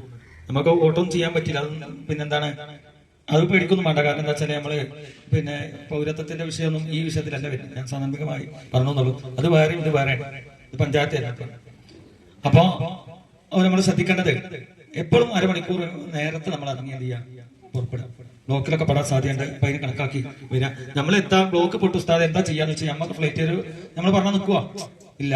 അതുകൊണ്ട് എല്ലാ ആളുകളും കൃത്യമായി പറയുന്ന സമയത്ത് തന്നെ എയർപോർട്ടിലേക്ക് എത്തിയിട്ടില്ലെങ്കിൽ അതിന്റെ ഉത്തരവാദി നിങ്ങൾ തന്നെയാവും. നിങ്ങളെ പൈസ നഷ്ടപ്പെടും, നിങ്ങളെ ഉംറ നഷ്ടപ്പെടും. നമുക്കൊന്നും ചെയ്യാൻ കഴിയില്ല. 1 മണിക്കുള്ളിലായി എല്ലാ ആളുകളും ഇൻഡിഗോ പോകുന്ന ആളുകൾ എയർപോർട്ടിൽ എത്തണം. 3:45 കൂടി എന്ത് ചെയ്യണം, എയർ ഇന്ത്യ എക്സ്പ്രസ് പോകുന്ന ആളുകളും അവിടെ എത്തിച്ചേരും. ഞായറാഴ്ച അല്ല, 8ാം തീയതി തിങ്കളാഴ്ച. ഈ എയർപോർട്ട് പിന്നെ പുരുഷന്മാര് ശ്രദ്ധിക്കാം. നിങ്ങള് ഇഹ്റാമിന്റെ 1 ജോഡി വസ്ത്രം നിങ്ങളെ കയ്യിലത്തെ ബാഗിലാണ് എന്ത് ചെയ്യേണ്ടത്, വെക്കേണ്ടത്. 1 ജോഡി വസ്ത്രം. ബാക്കിയുള്ളതൊക്കെ എന്ത് ചെയ്യാം, വലിയ ബാഗിൽ വെക്കാം. 1 ജോഡി വസ്ത്രം എന്ത് ചെയ്യണം, ഒരു കവറിലാക്കി വെക്കാം. എന്നാൽ നമ്മൾ ഈ അടിച്ച വസ്ത്രങ്ങളൊക്കെ ആ കവറിലാക്കിയിട്ട് നമുക്ക് എന്ത് ചെയ്യാം, ഒക്കെ നമ്മളെ എയർപോർട്ടിന്റെ ഉള്ളിൽ നിന്ന് ഇറങ്ങാൻ. അപ്പോ പുരുഷന്മാര് നിർബന്ധമായും 1 ജോഡി വസ്ത്രം കയ്യിലെ ബാഗിൽ എന്ത് ചെയ്യണം, കരുതേണ്ടതാണ് എന്ന് പ്രത്യേകം ഓർമ്മപ്പെടുത്തും. അങ്ങനെ നമ്മൾ എയർപോർട്ടിൽ എത്താൻ പോകണം. അപ്പൊ ദൂരത്തിലുള്ള ആളുകളൊക്കെ അതിനനുസരിച്ച് അവിടെ എത്തിച്ചേരും. ആ വീട്ടിൽ നിന്ന് പുറപ്പെടുമ്പോഴുള്ള ദിക്കറുകൾ ഇപ്പൊ നമ്മൾ ചെല്ലിയില്ലേ, ഇപ്പൊ നമ്മളെവിടെ എത്തി, എയർപോർട്ടിൽ എത്തി. എല്ലാവരും എയർപോർട്ടിലെത്തി. അപ്പോ നമ്മളെ ലഗേജുകളൊക്കെ ഉണ്ടാവും, അതൊക്കെ ട്രോളിമാക്കി അവിടെ D-18 എന്ന് പറഞ്ഞ ഒരു കാലുണ്ടാവും. എവിടെ ഞങ്ങൾ നിൽക്കേണ്ടതെന്ന് ചോദിച്ചു. വിളിയോട് വിളിച്ചിട്ട് ഉസ്താദിനെ വിളിച്ചിട്ട് കാര്യമില്ല. എവിടെ നിൽക്കേണ്ടത്, D-18 എഴുതിയ ഒരു ഭാഗം, അവിടെ വന്ന് നിൽക്കില്ല. 1 മണിക്ക് അവിടെ എല്ലാവരും എത്തും. എന്നിട്ട് അവിടെ വെച്ചുകൊണ്ട് നിങ്ങളുടെ പാസ്പോർട്ട്, വിസ, ടിക്കറ്റ് ഇതൊക്കെ നിങ്ങൾക്ക് അവിടെ നിന്ന് പേര് വിളിച്ച് ഇങ്ങനെ തരും ഓരോരുത്തരും. അപ്പൊ അവിടെ വെച്ചുകൊണ്ട് നിങ്ങൾ എന്ത് ചെയ്യും, അതൊക്കെ വാങ്ങി നമ്മളെ പിന്നെ കറിയും ചപ്പാത്തിയൊക്കെ കൊടുക്കുന്നില്ലേ അതിൽ കണ്ടിട്ട് ഇനി ഒരു എന്താ പറയാൻ കാരണം എന്ന് വെച്ചാല്, ഇപ്പൊ ഈ പോക്കിന്റെ മുന്നത്തെ പോക്കിൽ ഞാൻ പോയി, ഒരു ഉമ്മയാണ് ഇതൊക്കെ പറഞ്ഞു. നിങ്ങൾ ചിരിക്കും. അവിടെ ചെന്നിട്ട് ഇതൊക്കെ അനുഭവം. എയർപോർട്ടിലെത്തും. ഇവരെന്ത് ചെയ്യും, ഒരു കയ്യില് ബാഗ് ഉണ്ടാവും. ഈ ബാഗിൽ തന്നെ എന്ത് വെച്ചിക്കണേ, ഈ പിന്നെ കറി ഇതൊക്കെ വെച്ചിട്ടുണ്ടാവും, അതൊക്കെ പൊട്ടിയിട്ടുണ്ടാവും ചിലപ്പോ, അല്ലെങ്കിൽ വെള്ളക്കുപ്പി ഉണ്ടാവും. എന്നിട്ട് ഈ പാസ്പോർട്ട് വാങ്ങിയിട്ട് എന്ത് ചെയ്യും, നേരെ അതിൽ കൊണ്ടിട്ടുണ്ട്. അത് പ്രത്യേകം ശ്രദ്ധിക്കണം. അങ്ങനെ പോയാൽ നമുക്ക് പിന്നെ പോകാൻ പറ്റുമോ? പാസ്പോർട്ടിൽ നഷ്ടപ്പെടുകയോ അതിനെന്തെങ്കിലും കേടുപാടാകുകയോ ചെയ്താൽ ഒരു കാരണവശാൽ നമുക്ക് എന്ത് ചെയ്യാൻ പറ്റൂല, പോകാൻ പറ്റൂല. അതുകൊണ്ട് പ്രത്യേകം സൂക്ഷിക്കുക. പാസ്പോർട്ടൊക്കെ അവിടുന്ന് തരുന്ന സമയത്ത് അത് നല്ല വേണം. ഒരു ഉമ്മ ലൈന് നിർത്തി ഫ്ലൈറ്റ് കയറും, അപ്പൊ ഒരു ഉമ്മ ബാത്റൂമിൽ പാസ്പോർട്ട് മറന്നു. എന്നിട്ട് എന്റെ പാസ്പോർട്ട് ബോർഡിംഗ് പാസും കാണാനില്ല എന്നിട്ട് വിടുക. ഇങ്ങനെയൊക്കെ വയൽ പറഞ്ഞാലും അവിടെ ചെന്നിട്ട് ഇങ്ങനെ ഉണ്ടാവും, നിങ്ങൾ കാണാം എന്റെ ബാഗ് കാണാനല്ല, എന്റെ ചെരുപ്പ് കാണാനല്ല, എന്റെ സോക്സ് കാണാനല്ല. എയർപോർട്ടിൽ വെച്ചിട്ട് ഒരു ബേജാർ വേണ്ട. നമ്മൾ എന്ത് ചെയ്യണം, നമ്മുടെ സാധനം വെക്കുന്നത് ഒരു ഉത്തരവാദിത്വം. അങ്ങനെ കഴിഞ്ഞൊരു കാനൂരിലൊരു ഉമ്മയുടെ പിന്നെ പൈസ എന്ത് ചെയ്തു, അങ്ങനെ ഈ സോക്സിന്റെ ഉള്ളിൽ സോക്സ് വെക്കണ ആറുണ്ട് ബാഗിൽ, അതിൽ എന്ത് ചെയ്തു, പൈസ വെച്ചു എന്തിലാക്കിയിട്ട് ഈ റിയാലൊക്കെ മാറ്റിയിട്ട് അങ്ങനെ സോക്സ് എയർപോർട്ടിൽ നിന്ന് ഇവിടുന്ന് വലിച്ചു. അതോടുകൂടി അതെന്ത് ചെയ്യുന്നു, ചാടി എവിടെയോ പോയിട്ടുണ്ട്. ബാത്റൂമിലൊക്കെ തിരഞ്ഞെടുത്ത് എവിടെ കിട്ടില്ല, അതൊക്കെ ആരെങ്കിലും എന്ത് ഉണ്ടാവും, എടുത്തുകൊണ്ടായിട്ടുണ്ടാവും. അതുകൊണ്ട് അത്തരം കാര്യങ്ങൾ ധൃതി പിടിച്ച് കാര്യങ്ങൾ ചെയ്യുമ്പോൾ നിങ്ങൾ എന്ത് ചെയ്യണം, വിലപിടിപ്പുള്ള സാധനങ്ങൾ, പൈസ ആവട്ടെ പാസ്പോർട്ട് ആവട്ടെ, ഒന്നും നഷ്ടപ്പെട്ടാൽ നമുക്ക് കിട്ടും. പൈസ പോയാൽ പിന്നെ ഉണ്ടാക്കാം, പാസ്പോർട്ട് നഷ്ടപ്പെട്ടാൽ പിന്നെ എന്ത് ചെയ്യൂല, നമുക്ക് യാത്ര ചെയ്യാൻ പറ്റുമോ? ഇല്ല. അതുകൊണ്ട് ഉമ്മമാര് ഇത് അവിടുന്ന് നിങ്ങൾക്ക് തരുള്ളൂ, എയർപോർട്ടിൽ നിന്ന് തരുള്ളൂ. എയർപോർട്ട് ഇറങ്ങി നമ്മൾ ബസ്സിലെത്തി അത് തിരിച്ചു പഠിക്കും, പിന്നെ നിങ്ങൾക്ക് പോരുമ്പോഴേ തരുള്ളൂ. അല്ലെങ്കിൽ ഒറ്റ നിന്റെ അടുത്ത് പാസ്പോർട്ട് ഉണ്ടാവില്ല അങ്ങോട്ട് പോരുമ്പോൾ. അതുകൊണ്ട് അത് മേടിച്ചേക്കോട്ടെ. അതുകൊണ്ട് അത് പ്രത്യേകമായി നിങ്ങൾ സൂക്ഷിക്കുക. എന്നിട്ട് നമ്മുടെ ലഗേജുകളൊക്കെ അവിടെ വെച്ചുകൊണ്ട് നമ്മൾ പാസ്പോർട്ട് എല്ലാവർക്കും തരും. പാസ്പോർട്ട് തന്ന് നമ്മുടെ ട്രോളിമേ ഒരു വീട്ടിൽ നിന്ന് എത്ര പേരുണ്ടോ, 2-3 പേരൊക്കെ ഉണ്ടെങ്കിൽ ഒരുമിച്ച് ഒരൊറ്റ ട്രോളി മതി, അതിന് ഒരു ലഗേജ് വെക്കാം. എന്നിട്ട് ഒരാൾ പാസ്പോർട്ട് ഉമ്മാടി ഇപ്പാടിയും കുട്ടികളൊക്കെ പാസ്പോർട്ട് ഒരാളേക്ക്, കുട്ടികളും ബാക്കില് അങ്ങനെ ഉള്ളിലേക്ക് കിടത്തുവാ ഇല്ല. പാസ്പോർട്ടും അതേപോലെ തന്നെ ലഗേജും ഒരുമിച്ചായാൽ എന്ത് ചെയ്യുള്ളൂ, ആളും അവനാന്റെ കയ്യിൽ കൊടുക്കണം പാസ്പോർട്ട്. അത് പിന്നെ എന്ത് ചെയ്യണം, മറ്റുള്ളവരുടെ പാസ്പോർട്ട് നമ്മൾ മേടിച്ച് കയ്യിൽ വെക്കരുത്. അത് പ്രത്യേകം സൂക്ഷിക്കണം. ഇനി വയസ്സായ ഉമ്മമാരുണ്ട്, മേടിക്കാം. നമ്മളെ കൂടെ ആര് വേണം, ഉമ്മ നമ്മളെ കൂടെ വേണം, എന്നാ നമുക്ക് 2 പാസ്പോർട്ട് ഒരുമിച്ച് മേടിക്കാം. അല്ലെങ്കിൽ മക്കളുണ്ട്, ഉമ്മയും മകളും ഒരുമിച്ച് നോക്കുക, പ്രശ്നമില്ല. അൽഹംദുലില്ലാ ഇതില് 80 വയസ്സായ ഉമ്മമാരും 1 വയസ്സ് കഴിഞ്ഞ കുട്ടി അടക്കം നമ്മളെ ഗ്രൂപ്പിലുണ്ട്. അല്ലാഹു ബർക്കത്ത് ചെയ്യട്ടെ. ദുആക്ക് ഉത്തരവുണ്ട്. കുട്ടികള് വയസ്സായ ആളുകളൊക്കെ ഉണ്ട്. നമ്മളെ നല്ലൊരു ടീമാണ് പോകുന്നത്. അല്ലാഹു ഖൈറിലാക്കി തീർക്കുമല്ലോ. അങ്ങനെ നമ്മൾ എയർപോർട്ടിൽ എത്തി ലഗേജുകളൊക്കെ എന്ത് ചെയ്തു, ഇവിടുത്തെ മാതിരി നമ്മള് പിന്നെ ഒന്നായിട്ട് ഓടാൻ പറ്റൂല. അവിടെ എയർപോർട്ടിൽ ഒന്നായിട്ട് ഓടാനോ ഒന്നും ഓടാൻ പറ്റൂല. അവിടെയൊക്കെ സിസ്റ്റങ്ങളുണ്ട്. പട്ടാളക്കാർ തോക്കും പിടിച്ച് നിൽക്കുക, നമ്മൾ അതിന് ഇതിനൊന്നും ഓടി കളിക്കാൻ പറ്റില്ല. നമ്മൾ എന്ത് ചെയ്യണം, വരിക്ക് നിൽക്കണം ട്രോളിമേ. എന്നിട്ട് നമ്മുടെ ഹബീബെ ഗ്രൂപ്പ് 84 ആൾ ആദ്യത്തെ ഗ്രൂപ്പിലും 40 ആള് രണ്ടാമത്തെ ഗ്രൂപ്പിലും ഒക്കെ വരിക്കും. രണ്ടാമത്തെ ഗ്രൂപ്പും ഇവിടെ വന്ന് നിൽക്കും. അപ്പൊ ഉസ്താദ് നാസർ ഉസ്താദ് വരും, നിങ്ങളൊക്കെ അതേപോലെ നോക്കിയിട്ട് കൊണ്ടുവരും. ഇൻഷാ അല്ലാഹ് രണ്ടിലും തങ്ങൾക്ക് കൊടുത്തിട്ട് ഡേറ്റ കിട്ടുന്നറിയില്ല, ഏതെങ്കിലും ഒന്നിലും തങ്ങൾ. അപ്പൊ ഈ 86 ആളുകൾ വരിക്ക് നിൽക്കും, അതിന്റെ ഉള്ളിലേക്ക് പോകും. എന്നിട്ട് നമ്മൾ നേരെ എന്ത് ചെയ്യും, എമിഗ്രേഷനിലേക്കാണ്. ലഗേജ് അല്ലേ നമ്മളെ കൂടെ, ഈ ലഗേജ് കൊടുക്കാൻ വേണ്ടി പോകും. അപ്പൊ വിമാനത്തിൽ നമുക്ക് ഒരു സ്വിച്ച് സീറ്റ് വേണമെങ്കിൽ ഉമ്മ ബേക്കലും നമ്മൾ മുന്നിലും ആയ ഒരുമിച്ച് സീറ്റ് കിട്ടുമോ? ഇല്ല. അപ്പൊ ബേഗ് കൊടുക്കുമ്പോ 2 പാസ്പോർട്ട് ഒരുമിച്ച് കൊടുത്തിട്ട് നിങ്ങൾ പറയണത് ഞങ്ങൾക്ക് 2 ആൾക്ക് ഒരുമിച്ച് സീറ്റ് വേണം എന്ന് നിങ്ങൾ പറഞ്ഞാലേ ഒരുമിച്ച് കിട്ടും. 4-5 കൗണ്ടറൊക്കെ. അപ്പൊ 5-6 പിന്നെ 10-20 ആൾക്കാർ ഓരോ കൗണ്ടറിന്റെ മുന്നിൽ ഇങ്ങനെ നിൽക്കുക നമ്മളെ ലഗേജ് പിടിച്ച്. അങ്ങനെ നമ്മൾ എന്ത് ചെയ്യും, ആ ലഗേജുകൾ കൊടുക്കും. അതോടുകൂടി ബോഡി പാസ് കിട്ടും. ബോഡി പാസ് കിട്ടിക്കഴിഞ്ഞാൽ ആദ്യത്തെ ഫ്ലൈറ്റിൽ പോണ ആളുകൾ നേരെ എമിഗ്രേഷൻ ക്ലിയറൻസ് എന്ന് പറയും, അതിലേക്ക് കയറണം. അത് കോണിയുണ്ട്, യന്ത്രക്കോണിയുണ്ട്, ലിഫ്റ്റും ഉണ്ട്. 3 ഐറ്റംസിൽ കൂടെ തന്നെ മുകളിൽ കയറുന്നുണ്ട്. വിമാനം മുതൽ തുടങ്ങും. എന്റെ കൂടെ ഒരു ഉമ്മ വന്നു, എയർപോർട്ടിൽ നിന്നല്ല മക്കത്ത് വെച്ചുകൊണ്ട് ഈ ഇതിൽ കയറാൻ വയ്ക്കാത്തൊരു ഉമ്മ. അങ്ങനെ കയറാൻ വെക്കാതെ യന്ത്രക്കോണി ഉണ്ട്, എസ്കലേറ്റർ എന്ന് പറയുന്നത് ഇംഗ്ലീഷിൽ. അതിങ്ങനെ തന്നെ പോകും, നിന്നൊടുത്തായി നമ്മൾ. പക്ഷേ അതിമ പിന്നെ പിടിക്കാൻ നമ്മൾ ഇതായി കഴിഞ്ഞാൽ കാലും മുടിയും കൈയും മുടിയും. പ്രത്യേകിച്ച് ഉമ്മമാരെ പുറത്തേക്ക് തടഞ്ഞ് വീണിട്ട് ഉമ്ര ചെയ്യാൻ പറ്റില്ല, പോകാനും പറ്റാതെ തിരിച്ചു പോയിട്ട് അവിടെ ചെന്നിട്ട് കാലൊടിഞ്ഞിട്ട് കയറ്റി അയച്ചിട്ടുണ്ട്. അതുകൊണ്ട് ഉമ്മമാര് ശ്രദ്ധിക്കണം. അങ്ങനത്തെ ഇത് കയറാൻ കഴിയാത്ത ആളുകൾ എന്ത് ചെയ്യരുത്, ഒരു കാരണവശാലും കയറരുത്. ലിഫ്റ്റ് ഉണ്ടാവും, അല്ലെങ്കിൽ കോണിന്റെ സാധാ കോണിണ്ട്, അതിപ്പോ കൂടെ കയറും. ഒരു കാരണവശാലും എസ്കലേറ്റർ കയറാൻ കഴിയാത്ത ആളുകള് അതിമ വണ്ടി ചാടി കയറി വീണിട്ട് തല പൊട്ടി കാലൊടിഞ്ഞിട്ട് നമ്മൾ ഉത്തരവാദിയാവില്ല എന്ന് ആദ്യം നിങ്ങൾ ഓർമ്മപ്പെടുത്തുക. എന്നാൽ നിങ്ങൾ തന്നെ കുറച്ച് കഴിഞ്ഞാൽ ഹർമ്മക്കൊക്കെ എത്തി. ഹർമ്മൊക്കെ ചെറിയ കോണില്ല, ഒരു 2 പ്രാവശ്യം കൈമ കൂടെ ഇങ്ങനെ കയറി ഉമ്മമാർ മറ്റുള്ള ചെറുപ്പക്കാരികൾക്കൊക്കെ കയറി ഓലൊക്കെ പിടിച്ച് നിങ്ങളെ കൊണ്ടുപോയി. പിന്നെ നിങ്ങൾക്ക് എന്ത് ചെയ്യും, പിന്നെ ഇപ്പൊ ഞാൻ പോരുന്ന സമയത്ത് ഇന്നീന്റെ സ്പീഡിൽ പോന്നിരുന്നു ഉമ്മമാര് ഇതുമ്മ കയറാൻ വേണ്ടി. ഇങ്ങോട്ട് പോകുമ്പോൾ മാത്രം ഒക്കെ പഠിക്കും. അങ്ങോട്ട് പോകുമ്പോൾ ചാടി കഴിയുമ്പോൾ കയറിയാൽ ചിലപ്പോൾ എന്ത് ചെയ്യും, വീഴും. മക്കത്തും മതിയത്തൊക്കെ ഇതുമ്മ കൂടെ കയറേണ്ടി വരും ചിലപ്പോൾ. അപ്പൊ അതൊക്കെ പഠിഞ്ഞാൽ നമുക്ക് എന്ത് ചെയ്യും, അവിടെ ചെന്നിട്ട് ചെറിയ കോണിമൊക്കെ ആദ്യം കയറി പഠിച്ചതിന് ശേഷം നമുക്ക് അത് ഇവിടെയൊക്കെ വലിയ കോണികളാണ്. എന്നാൽ നിങ്ങൾ പിന്നെ കയറി വീഴരുതെന്ന് ഓർമ്മപ്പെടുത്തും. അങ്ങനെ നമ്മളെ പാസ്പോർട്ടും ബോർഡിംഗ് പാസും ഒക്കെ കിട്ടി. ഇപ്പൊ നമ്മുടെ കയ്യിൽ എന്താ ഉള്ളൂ? ഏത് ബാഗപ്പ നമ്മളപ്പല്ലേ? ഹാൻഡ് ബാഗ് മാത്രമേ ഉണ്ടാവുള്ളൂ. വലിയ ബാഗ് പോയി. ഇനി നമുക്ക് എവിടെ കിട്ടുക? ജിദ്ദ എയർപോർട്ടിലേക്ക് കിട്ടുള്ളൂ. അങ്ങനെ നമ്മൾ ഇവിടുന്ന് ഈ എമിഗ്രേഷൻ ക്ലിയറൻസ് എന്ന് പറയും, നമ്മുടെ കയ്യും ഫോട്ടോ ഒക്കെ എടുത്ത് ഇയാൾ തന്നെയാണോ ഇതെന്നൊക്കെ നോക്കാൻ വേണ്ടി പ്രത്യേകിച്ച് അവിടെ എന്ത് ചെയ്യും ആളുകൾ, അതിന്റെ ഉദ്യോഗസ്ഥന്മാരുണ്ടാവും. അവിടെ കൊണ്ടുപോയി നമ്മളെ പാസ്പോർട്ട് വിസയൊക്കെ കൊടുത്ത് അവരൊക്കെ നോക്കി. അവിടെയും ഓടിച്ചാടി ഇങ്ങനെ പോകരുത്. അവിടെയൊക്കെ ഒരു നിയമങ്ങളുണ്ട്. അവിടെയൊക്കെ മഞ്ഞ വരണ്ടാവും. അതിന്റെ അപ്പുറം നമ്മൾ കിടക്കാൻ പാടില്ല. ഒക്കെ നോക്കണം. കാരണം ഉമ്മമാര് എന്നോട് അവിടുത്തെ ഉദ്യോഗസ്ഥന്മാർ എപ്പോഴും പറയും, നിങ്ങളെ ഉമ്മമാര് വന്നാൽ ഒന്നായിട്ട് വരിയൊന്നും നിൽക്കൂല, ഒന്നായിട്ട് അവിടെ കൂടി ഒക്കെ നിൽക്കും. അതിനൊക്കെ നിയമങ്ങളുണ്ട്. നിങ്ങളൊന്നും ഇപ്പൊ ക്ലാസ്സിൽ പറഞ്ഞു കൊടുക്കണമെന്ന് പ്രത്യേകം പറയും. നമ്മൾക്കൊരു വർഷം തരാം. നിങ്ങൾ ഈ ഉമ്മമാരൊക്കെ അത് വരിയിൽ നിൽക്കുക. ഒരാൾ കഴിഞ്ഞിട്ട് മറ്റേ ആൾ പോവുക. ഇങ്ങനെയൊക്കെ പാലിക്കണം. മക്കത്ത് എന്നാലും അങ്ങനെ തന്നെ. അവിടെ ജിദ്ദ എയർപോർട്ടിൽ ഇറങ്ങിയാലും ഒന്നായിട്ട് അവിടെ ഓടും ഉമ്മമാർ. അങ്ങനെ ഓടേണ്ട ആവശ്യമില്ല. അവർ വരിയിൽ നിന്നിട്ട് അതിനനുസരിച്ച് അവിടെ ഓരോ സിസ്റ്റം ഉണ്ട്. അതിനനുസരിച്ച് നിങ്ങൾ എന്ത് ചെയ്യാൻ നിൽക്കുക. കൂട്ടം കൂടി വട്ടം വന്നിട്ട് നിൽക്കാൻ പറ്റില്ല. അവിടെ വരിയായിട്ടേ പോകാൻ പറ്റും. അങ്ങനെ നമ്മൾ എമിഗ്രേഷൻ ക്ലിയറൻസ് കഴിഞ്ഞിട്ട് നമ്മുടെ കയ്യിൽ പിന്നെന്താ ഉണ്ടാകുക? ചെറിയ ബാഗ് ഉണ്ടാവും. അത് ഇനി അടുത്തത് ചെക്കിങ്ങാണ്. മൊബൈൽ ഉണ്ടാവും. പിന്നെ കൊണ്ടുപോകേണ്ട സാധനത്തിൽ ഒരു കാര്യം പറയാൻ പറ്റും. മൊബൈൽ നിർബന്ധം. റൗദയിൽ കയറണമെങ്കിൽ ഇപ്പൊ എന്ത് വേണം? ഓരോരുത്തർക്കും ഓരോ പെർമിറ്റ് വേണം. ആ പെർമിറ്റ് ഉണ്ടെങ്കിൽ എവിടെ കിടക്കുള്ളൂ? റൗദയിലേക്ക്. അപ്പോ സ്മാർട്ട് ഫോൺ, ഇതേപോലത്തെ സ്മാർട്ട് ഫോണുകൾ വേണം. ചെറിയ കുട്ടികളെ മറ്റേ ഫോൺ പറ്റൂല. ഇതേപോലത്തെ ഫോണുകൾ ഒന്ന് സംഘടിപ്പിക്കുക. ഒരു വീട്ടിൽ നിന്ന് ഒരാൾക്കെങ്കിലും സംഘടിപ്പിക്കുക നിർബന്ധമാണ്. എന്നാലേ നമുക്ക് എന്ത് ചെയ്യാം? അവിടെ ചെന്ന പല കാര്യങ്ങളും ഇതുണ്ട്. ഉപകാരങ്ങളുണ്ട്. അപ്പൊ ഒരു ഫോൺ എല്ലാവരും എന്ത് ചെയ്യാം? കൊണ്ടുപോകുമ്പോ കരുത്. അപ്പൊ നമ്മളെ ബാഗിൽ ഇപ്പൊ എവിടെ എത്തിപ്പോ? ഇപ്പൊ കസ്റ്റംസിലാണ് നമ്മളെ സാധനങ്ങളൊക്കെ അവിടെ കൊടുക്കണം. നമ്മളെ ചെക്ക് ചെയ്യാൻ പോകണം. അപ്പൊ ആദ്യം അവിടെ എന്ത് ചെയ്യണം? നമ്മളെ സാധനങ്ങളൊക്കെ കൊടുക്കണം. ഒരു പെട്ടി തരും അവിടെ. അതിലേക്ക് നമ്മളെ സാധനങ്ങളൊക്കെ വെച്ച് കൊടുക്കണം. നമ്മളെ കയ്യിലുള്ള എല്ലാ സാധനവും, ഒരു വസ്തു നമ്മളപ്പോ പറ്റില്ല. പാസ്പോർട്ട് ആണെങ്കിൽ മാത്രം കയ്യിൽ പിടിക്കുക. ബാക്കിയുള്ളതൊക്കെ എന്ത് ചെയ്യണം? അതിലിടും. ഫോണ്, പൈസ ഒക്കെ ഉണ്ടെങ്കിൽ അതിലിടും. ഒന്നും നമ്മളെ കയ്യിൽ പറ്റില്ല. അങ്ങനെ അത് സ്ക്രീനിലൂടെ പോകും. എന്നിട്ട് അവിടുത്തെ പോലീസ്, വനിതാ പോലീസ് പെണ്ണുങ്ങളെയും അതുപോലെ ആണുങ്ങളെയും പരിശോധിക്കും. നമ്മുടെ ദേഹത്ത് വല്ലതും ഉണ്ടോന്നൊക്കെ പരിശോധിക്കും. അങ്ങനെ അവരെ കടത്തി വിട്ട് പിന്നെ അങ്ങനെ നേരെ അവിടെ ഓടും ഉമ്മമാര്. ബാഗും പാസ്പോർട്ടൊക്കെ ഇവിടെ ആ സ്ക്രീനിലൂടെ അപ്പുറത്ത് വരുന്നുണ്ട്. അതൊന്നും എടുക്കാതെ ഞാൻ പറഞ്ഞു ഇവിടുന്ന് പോരുമ്പോ വേഗം നിങ്ങൾ എന്ത് ചെയ്യണം? അസറിന്റെ സമയം വേഗം ആദ്യം മെഹ്റാമിന്റെ സുന്നത്ത് നിസ്കരിക്കണം, വേഗം അസർ നിസ്കരിക്കണം. മറ്റേ ഫ്ലൈറ്റിൽ ഒരാളാണെങ്കിൽ പറയും ആദ്യം മഗ്രിബ് നിസ്കരിക്കുക, പിന്നെ നിങ്ങൾ എന്ത് ചെയ്യുക? 2 റക്അത്ത് ഇശാഉം ജമ്മും കസ്റാക്കി നിസ്കരിക്കുക, പിന്നെ നിങ്ങൾ ഇഹ്റാമിന്റെ 2 റക്അത്ത് നിസ്കരിക്കുക എന്നൊക്കെ പറഞ്ഞിട്ടുണ്ടാവും. അത് കിട്ടാൻ വേണ്ടിയിട്ട് വേഗം എന്ത് ചെയ്യും? ഓടും. പാസ്പോർട്ടും സാധനങ്ങളൊക്കെ അവിടെ ഉണ്ടാവും.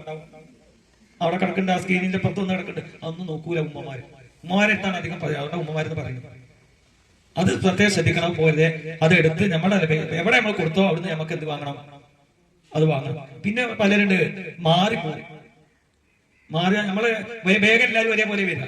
പിന്നെ അടയാളാണ് എന്ത്? നമ്പർ ഉണ്ട് നിങ്ങളൊക്കെ. ഫോട്ടോ ഉണ്ട്. അവനാന്റെ ഫോട്ടോ അറിയില്ലെങ്കിൽ, അവനാന്റെ ഫോട്ടോ അവനാന്റെ പേരും അറിയില്ലെങ്കിൽ എന്ത് ചെയ്യാവുന്ന മറ്റൊരോട് ചോദിക്കുക, എന്റെ പേര് ഫോട്ടോ തന്നെ ഒന്നെടുത്ത്. അല്ല ഞാൻ കുറ്റം പറയില്ല, ഇംഗ്ലീഷിലാണ് എഴുതിയിരിക്കുന്നത്. പല ഉമ്മമാർക്ക് എന്ത് ചെയ്യൂല, ചിലപ്പോൾ അറിയില്ല. അങ്ങനത്തെ ആളുകൾ ഉണ്ടെങ്കിൽ ഒന്നിച്ച് പറഞ്ഞാൽ മറ്റുള്ളവരോട് പറഞ്ഞ പോലെ എടുത്ത് തരും. കാണാൻ വേഗമൊക്കെ എടുത്ത് ഓടരുതേ. കഴിഞ്ഞ പ്രാവശ്യം ഉണ്ടായി ഒരു ഉമ്മ വേറെ വേഗം എടുത്ത് ഓടി. സോക്സ് കാണാനാതെ വേറെ സോക്സ് എടുത്ത് ചെരുപ്പടക്കം മാറിക്കുന്നു ഈ എയർപോർട്ടിൽ വെച്ച്. നമ്മള് നല്ലൊരു കാര്യത്തിന് പോകുമ്പോൾ മറ്റൊരാളെ മുതലോട്ട് നമുക്ക് പോകണം. അതുകൊണ്ട് നിങ്ങൾ ഈ കാര്യങ്ങളൊക്കെ പ്രത്യേകം ശ്രദ്ധിക്കുക. അതൊക്കെ അനുഭവം ഉള്ളതുകൊണ്ട് നിങ്ങളോട് പറഞ്ഞുതരാം.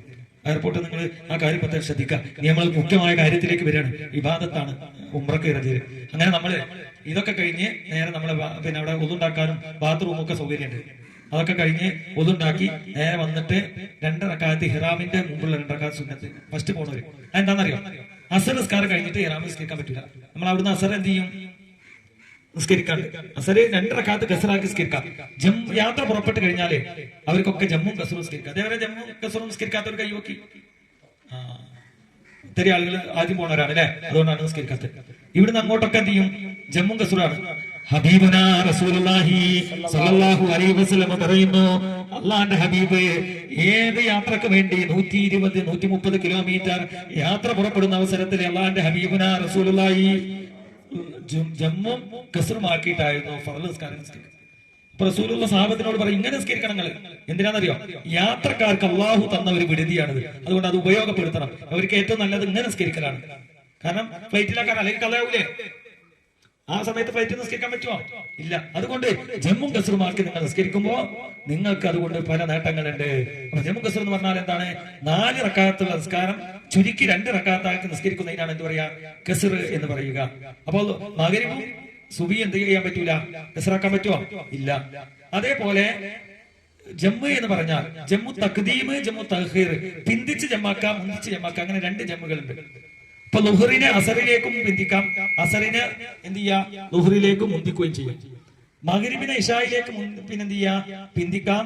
അതുപോലെ ഇശായിനെ മഗ്‌രിബിലേക്ക് മുന്തിക്കുകയും ചെയ്യാം. ഇങ്ങനെ 2 ഐറ്റംസ് ഉണ്ട് ജമ്മില്. ഇപ്പൊ ഏത് നമ്മൾ ചെയ്യാൻ അവിടുന്ന് പറഞ്ഞ ഉസ്താമാര് നമ്മൾ മുന്തിച്ച് ഇപ്പം മഗ്‌രിബിക്ക് ഇവിടുന്ന് പോണ ആൾക്കാര് ഓരോട് പറയും മഗ്‌രിബ് ഇശാവും മുന്തിക്കുകയാണ് എന്ന് പറയും. മഗ്‌രിബിന്റെ സമയക്കാരപ്പോ അപ്പൊ മഗ്‌രിബിനെ നിസ്കരിക്കുമ്പോ ഇശായും കൂടി മുന്തിച്ച് ജമ്മാക്കി നിസ്കരിക്കും. 2 റക്അത്ത്, 4 റക്അത്ത് നിസ്കാരം എന്താക്കണം? 2 റക്അത്ത്. മഗ്‌രിബ് 3 റക്അത്ത് നിസ്കരിക്കുക, അതോടുകൂടി ഇശാ 2 റക്അത്ത് നിസ്കരിക്കുക. ഈ ലുഹറും അസർ ഇപ്പൊ നമുക്ക് ആദ്യം പോണ ഫ്ലൈറ്റിലേക്കൊക്കെ ലുഹർ സ്കെച്ചിട്ടല്ലേ വിട്ടുന്ന പോലെ അല്ലെ വിട്ടുന്നല്ല പിന്നെ എയർപോർട്ടിൽ എത്തുക. ഇനി അഥവാ എത്താത്ത ആളുകള്, നേരത്തെ എത്തിയ ആളുകൾ ഉണ്ടെങ്കിൽ നിങ്ങൾ ലുഹറും അസറും എന്ത് ചെയ്താൽ ഉള്ളിൽ വെച്ചുകൊണ്ട് ആ സമയത്ത് എന്ത് ചെയ്തായി ലുഹറും അസറും ജമ്മു കസറുമായിട്ട് നമ്മൾ 1 മണിക്ക് കിടക്കും. അപ്പൊ ലുഹറും അസറും ജമ്മു കസറുമാക്കി നിസ്കരിക്കാം. നിസ്കരിക്കാത്ത ആളുകൾക്ക്, അല്ലാത്ത ആളുകൾ അസറിന്റെ സമയമായി കഴിഞ്ഞാൽ ഞാൻ പറയും വേഗം നിസ്കരിക്കാം, 3:30 മണിക്ക് വേഗം നിസ്കരിക്കാൻ വേണ്ടി പറയും. അപ്പൊ 2 റക്അത്ത് അസർ നിസ്കരിച്ചാൽ മതി. അതിന്റെ മുമ്പ് എന്ത് ചെയ്യണം? ഇഹ്റാമിന്റെ സുന്നത്ത് നിസ്കാരം. ഇനി അമലിലേക്ക് ഇറക്കാം. അമലിലെ ഏറ്റവും ശക്തമായ സുന്നത്താണ് നിസ്കാരം, ഇഹ്റാമിന്റെ സുന്നത്ത് നിസ്കാരം. എന്താ അത്? എവിടുന്നാ നിസ്കരിക്കുക? കരിപ്പൂർ എയർപോർട്ടിൽ നിന്നാണ് നിസ്കരിക്കുന്നത്. കുടിയെന്നാണോ? കഴിഞ്ഞൊരു ഞാൻ കുടിയിൽ നിസ്കരിച്ച് പോകുന്ന ഉസ്താദേന്നാണ്. അവിടെ നിസ്കരിക്കുന്ന നിസ്കാരം ഏതാ? യാത്രയുടെ സുന്നത്താണ്. ഇഹ്റാമിന്റെ സുന്നത്ത് എവിടെ നിസ്കരിക്കുക? എയർപോർട്ടിൽ വെച്ചുകൊണ്ടാണ് നിസ്കരിക്കുക. അപ്പോ 4 മണിക്ക് പോണവര് അവര് 3 മണിക്ക് ആ നിസ്കാരം നിസ്കരിച്ച് 3:30 മണിയോടുകൂടി ആ നിസ്കാരം നിസ്കരിച്ച് അസർ നിസ്കരിച്ച് ഒരു നേരെ ഫ്ലൈറ്റിലേക്ക് പോകും. മഗ്‌രിബിക്ക് പോകുന്ന ആളുകളെ മഗ്‌രിബ് നിസ്കാരം ആയി കഴിഞ്ഞാൽ ഉടനെ നിസ്കരിച്ച് 2 റക്അത്ത് ഇഹ്റാമിന്റെ സുന്നത്ത് നിസ്കാരം. അതെങ്ങനെ നിസ്കരിക്കാം? ഇഹ്റാമിന്റെ മുമ്പുള്ള 2 റക്അത്ത് സുന്നത്ത് എന്ന് പറഞ്ഞ തക്ബീർ കെട്ടി 1-ാം റക്അത്തിൽ ഖുൽ യാ അയ്യുഹൽ കാഫിറൂനയും 2-ാം റക്അത്തിൽ ഇഖ്ലാസ് സൂറത്ത്, അതായത് ഖുൽ ഹുവല്ലാഹു അഹദ് എന്നീ സൂറത്ത് ഓതുക. എന്നിട്ട് അള്ളാഹുവിനോട് ദുആ ചെയ്യുക, റബ്ബേ ജീവിതത്തിലെ ഏറ്റവും വലിയൊരു അമലിന് വേണ്ടി ഞാൻ പുറപ്പെടുകയാണ്, പരിശുദ്ധ ഹറമിലേക്ക് പുറപ്പെടുകയാണ്, ഞാൻ ഉംറ നിർവഹിക്കാൻ പോവുകയാണ്, അതുകൊണ്ട് എന്റെ ഉംറ നീ സ്വീകരിക്കണേ അല്ലാ, നീ കബൂലാക്കണേ അല്ലാ എന്ന് അള്ളാഹുവിനോടൊന്ന് ദുആ ചെയ്യാം. എന്നിട്ട് ഞാൻ പറയും 85 ആളാകുമ്പോൾ ഞാൻ ഉസ്താദ് ഉണ്ടാവും. ഞങ്ങൾ പറയും നിങ്ങൾ എല്ലാവരും ഒരുമിച്ച് വരും, നമുക്ക് ഇഹ്റാം കെട്ടാൻ പോവുകയാണ്. മറ്റേതാണെങ്കിൽ നാസർ ഉസ്താദ് പറയും എല്ലാവരോടും വരും, 40 പേര് ഒരുമിച്ച് വരും, നമ്മൾ എന്ത് ചെയ്യാം? ഇഹ്റാം കെട്ടാൻ പോവുകയാണ് പറയും. ആ സമയത്ത് എല്ലാവരും എന്ത് ചെയ്യും? ഒരുമിച്ച് കൂടും. ഇനി ഇവിടുന്ന് അങ്ങോട്ട് ശ്രദ്ധിക്കാം. ഇതേവരെ നിങ്ങൾ ശ്രദ്ധിച്ചിട്ടില്ലെങ്കിലൊന്നും കുറ്റല്ല, ഇവിടുന്ന് അങ്ങോട്ട് ശ്രദ്ധിച്ചിട്ടില്ലെങ്കിൽ എന്തുണ്ട്? കുറ്റം. എന്താണ് കാരണം? ഹജ്ജിനും ഉംറക്കും ഫർളുകൾ നിർബന്ധം. അതിന് വല്ല വീഴ്ചയും പറ്റിയാല് ഓന്റെ അമലുകൾ എന്ത് ചെയ്യൂല? സ്വീകരിക്കൂല. അപ്പൊ ഹജ്ജിനും ഉംറക്കും, ഹജ്ജിന് 5 ഫർളുകളും ഉംറക്ക് 4 ഫർളുകളുമാണ് ഉള്ളത്. ഏതൊക്കെയാണ്? 1-ാമത്തെ ഫർള് നിയ്യത്ത്. നിയ്യത്ത് എന്ന് പറഞ്ഞാൽ ഇഹ്റാം കെട്ടുക. 2 തവാഫ് ചെയ്യുക. 3 സഅയ് ചെയ്യുക. 4 മുടി മുറിക്കുക. ഈ 4 കാര്യങ്ങൾ ചെയ്യണം. പിന്നെ 5-ാമത്തായിട്ട് അറഫയിൽ നിൽക്കലാണ് ഹാജിമാർക്ക് നിർബന്ധം. നമുക്ക് അറഫയിൽ നിൽക്കാൻ നിർബന്ധമില്ല. ഉംറക്ക് പോകുന്ന നമുക്ക് 4 ഫർള് നിർബന്ധമാണ്. ഇത് ചെയ്തിട്ടില്ലെങ്കിൽ അവന്റെ ഉംറ കൊണ്ട് ഒരു കാര്യമില്ല. അപ്പൊ അതിന്റെ 1-ാമത്തെ കാര്യമാണ് ഞാൻ പറയാൻ പോകുന്നത്. എന്താണ്? 1 ഇഹ്റാം. ആ ഉറങ്ങണവരൊക്കെ ഒന്ന് എണീറ്റില്ല, എണീറ്റില്ല.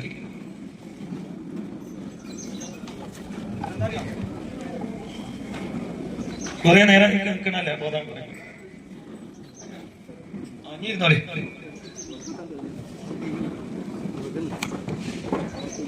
ശ്രദ്ധിക്കുക. നിസ്കാരം കഴിഞ്ഞു.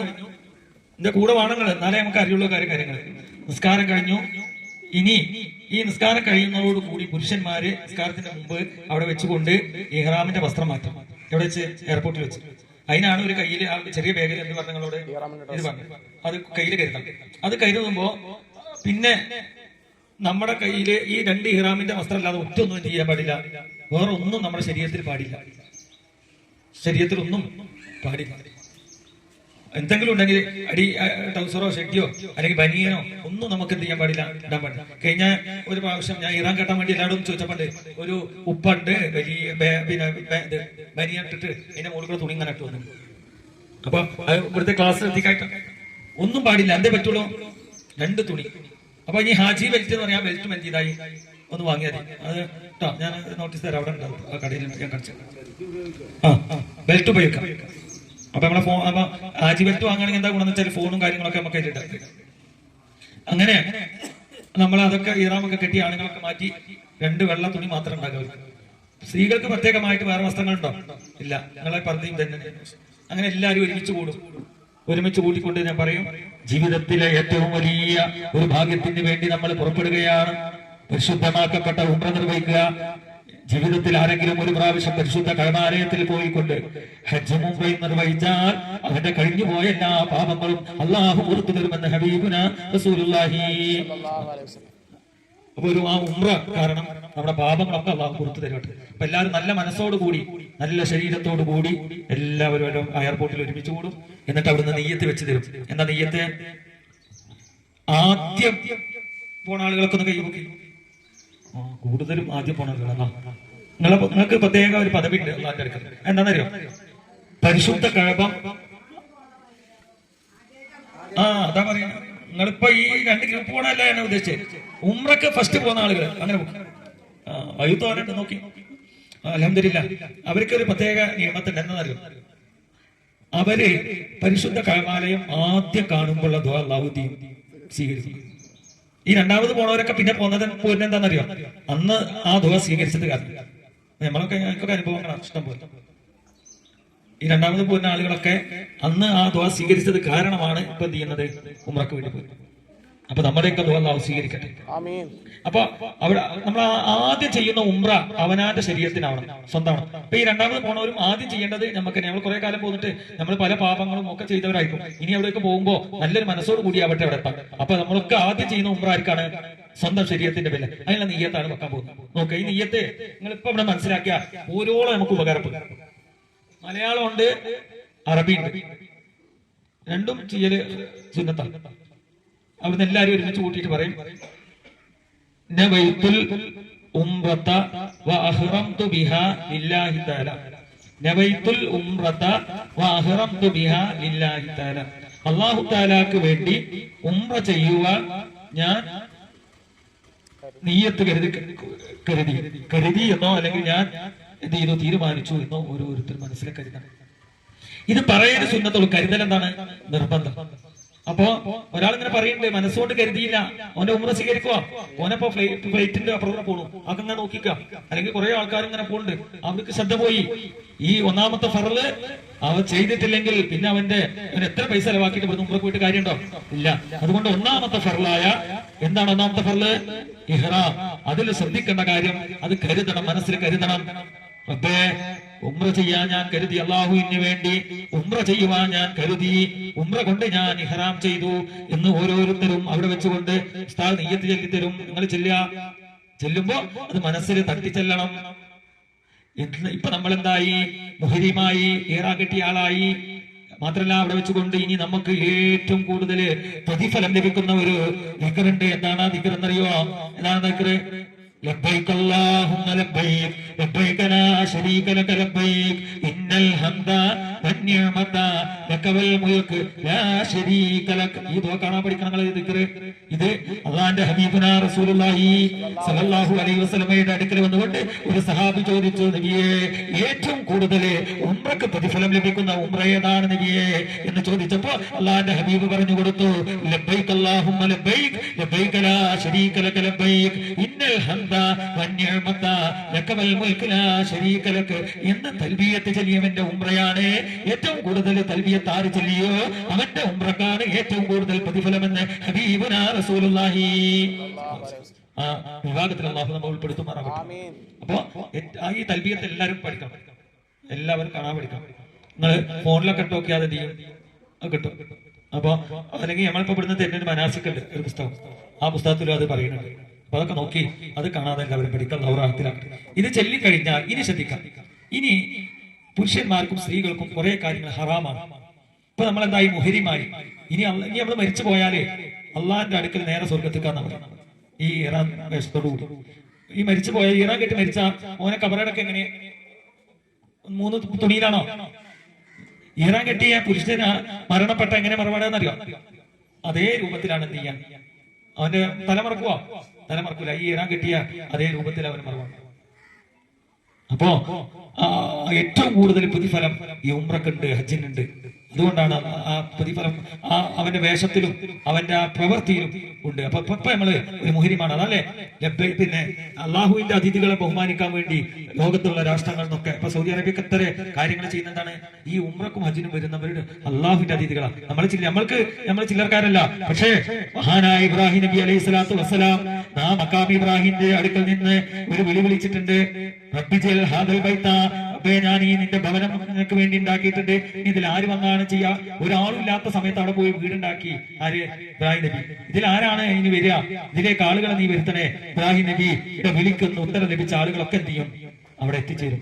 അപ്പോ അള്ളാഹുവിന്റെ വിളിക്കുത്തരം ലഭിച്ചുകൊണ്ടാണ് നമ്മൾ പോകുന്നത്. നമ്മൾ വാക്കുത്തരമുള്ള ആളുകളാണ്. നമ്മൾക്ക് നമ്മുടെ ശ്രേഷ്ഠത അറിയില്ല എന്നുള്ളത്. ഹജ്ജിന് ഉംറക്ക് കിട്ടുക. ഇപ്പൊ ഉംറ കയറാൻ ചെയ്താൽ ഏറ്റവും ശ്രദ്ധിക്കേണ്ട കാര്യം, ഒന്ന്, പുരുഷന്മാർ തൊപ്പി ധരിക്കാൻ പാടില്ല. തൊപ്പി ധരിക്കാന്ന് പറഞ്ഞാല് തല മറക്കാൻ പാടില്ല. ഫ്ലൈറ്റിൽ പോകും, എ സി ആക്കാരം, നല്ല തണുപ്പുണ്ടാവും. ഈ മുണ്ടെടുത്തിട്ട് തലയിലിടട്ടെ എന്ന് പറഞ്ഞാൽ നടക്കുക. എല്ലാം തരണം ചെയ്യണം നമ്മൾ. പുരുഷന്മാര് തലമറക്കാൻ ഹറാമാണ്. പുരുഷന്മാര് തലമറക്കല് ഹറാമ്. സ്ത്രീകള് മുഖം മറക്കൽ എന്താണ്? ഹറാമ്. ഇതേവരൊക്കെ നമ്മൾ ഇജാബോടുകൂടി നടന്നു. പക്ഷേ ഹജ്ജിനും ഉംറക്കും ഇഹ്റാം ചെയ്താല് പിന്നെ അവന്റെ മുഖം വെളിവാക്കും. പിന്നെ അവന് വേറെ ചിന്ത ഉണ്ടാവില്ല. ഇപ്പൊ അറബിലൊക്കെ നിങ്ങൾ നോക്കി, എല്ലാരും എന്ത് ചെയ്യൂല? മുഖം മറിച്ചിട്ടാണോ? ഇല്ല. എന്താണ് അത്? അള്ളാഹുവിന്റെ ഹബീബുന റസൂലുള്ളാഹി നമുക്ക് പഠിപ്പിച്ചു തന്ന രൂപമാണ്. അങ്ങനെ ചെയ്ത അവന്റെ ഉംറ എന്തായി? ബാത്തിലായി. മാസ്ക് ഇടുന്നതിന് കുഴപ്പമില്ല. അപ്പൊ ഒരു കാരണവശാലും മുഖം മുഴുവൻ മറയുന്ന ഹിജാബ് പോലത്തത് പിന്നെ അവൻ എന്ത് ചെയ്യാൻ പാടില്ല? ഉപയോഗിക്കാൻ പാടില്ല സ്ത്രീകൾ. ഇനി പുരുഷനും സ്ത്രീ ഒന്നും ചെയ്യാൻ പാടില്ലാത്തതാണ് മുടി മുറിക്കാൻ പാടില്ല, നഖം വെട്ടാൻ പാടില്ല. നഖം അങ്ങനെ കടിച്ചാൽ അവന്റെ എന്ത് ചെയ്യും? ഒരു ആടിനെ അറുത്തു കൊടുക്കണം. മുടി കൊഴിഞ്ഞു പോയാല് തന്നെ കൊഴിഞ്ഞു പോയാൽ വേണ്ട. നമ്മളിങ്ങനെ മുടി ഇങ്ങനെ വാർന്നിട്ടോ അല്ലെങ്കിൽ മുടി വലിച്ചിട്ടോ ഒക്കെ കളഞ്ഞാൽ ഒരു ആടിനെ അറുത്തു കൊടുക്കണം, അല്ലെങ്കിൽ ഉംറ സ്വീകരിക്കൂല. അള്ളാഹു കാത്തു രക്ഷിക്കട്ടെ. തന്നെ പോകും. ചിലരൊക്കെ മുടി കൊഴിഞ്ഞു പോകും. അതിനെ കുറ്റണ്ടോ? അറിയാതെ ഒന്നും മുണ്ടിട്ടു, അതിന് കുഴപ്പമുണ്ടോ? ഇല്ല. കരുതി കൂട്ടിയിട്ടാണ് എന്ത് ചെയ്യാൻ പാടില്ല, ചെയ്യാൻ പാടില്ല. ഒരു ഉപ്പ ഇനി പിന്നെ ഇറാമേഷനൊക്കെ ഇവിടുന്ന് പുരുഷന്മാർക്ക് മാറ്റാൻ പറ്റിയ തവാഫ് കഴിയണം, സഹി കഴിയണം, മുടി മുറിച്ചിട്ടേ എന്ത് ചെയ്യാൻ പറ്റുള്ളൂ, മാറ്റാൻ പറ്റുള്ളൂ. ഒരു ഉപ്പണ്ട് നേരെ മക്കത്ത് എന്ന് റൂമൊക്കെ എത്തിയപ്പോ ഒക്കെ മാറ്റിയിട്ട് പിന്നെ ഷർട്ട് ഇട്ടിട്ട് വന്നു. വേഗം ഓടി. ഞാൻ എന്ത് ചെയ്തു? വേഗം പറഞ്ഞു കൊടുത്ത് ഓടിച്ചു. അപ്പൊ അറിയാതെ ഇട്ടതാ. അറിഞ്ഞിട്ടാണ് ഇട്ടിരുന്നല്ലോ. ഒരാടിനെ അറുത്തു കൊടുക്കേണ്ട കുറ്റമാണ് ചെയ്തിട്ടുള്ളത്. സ്ത്രീകള് മുഖം മറക്കാൻ പാടില്ല, നഖം, അതേപോലെ മുടി, സുഗന്ധങ്ങൾ ഉപയോഗിക്കാൻ പാടില്ല. ഭാര്യ ഭർത്താക്കന്മാര് ഒരുമിക്കാൻ പാടില്ല. ഒരുമിക്കാൻ ഒരുമി നടക്കലല്ല അവർ ഉദ്ദേശിച്ചത്. അതൊന്നും എന്തില്ല. നിക്കാഹ് ബന്ധം ഒക്കെ എന്താണ്? ഹറാമാണ്. എന്ത് ചെയ്താൽ?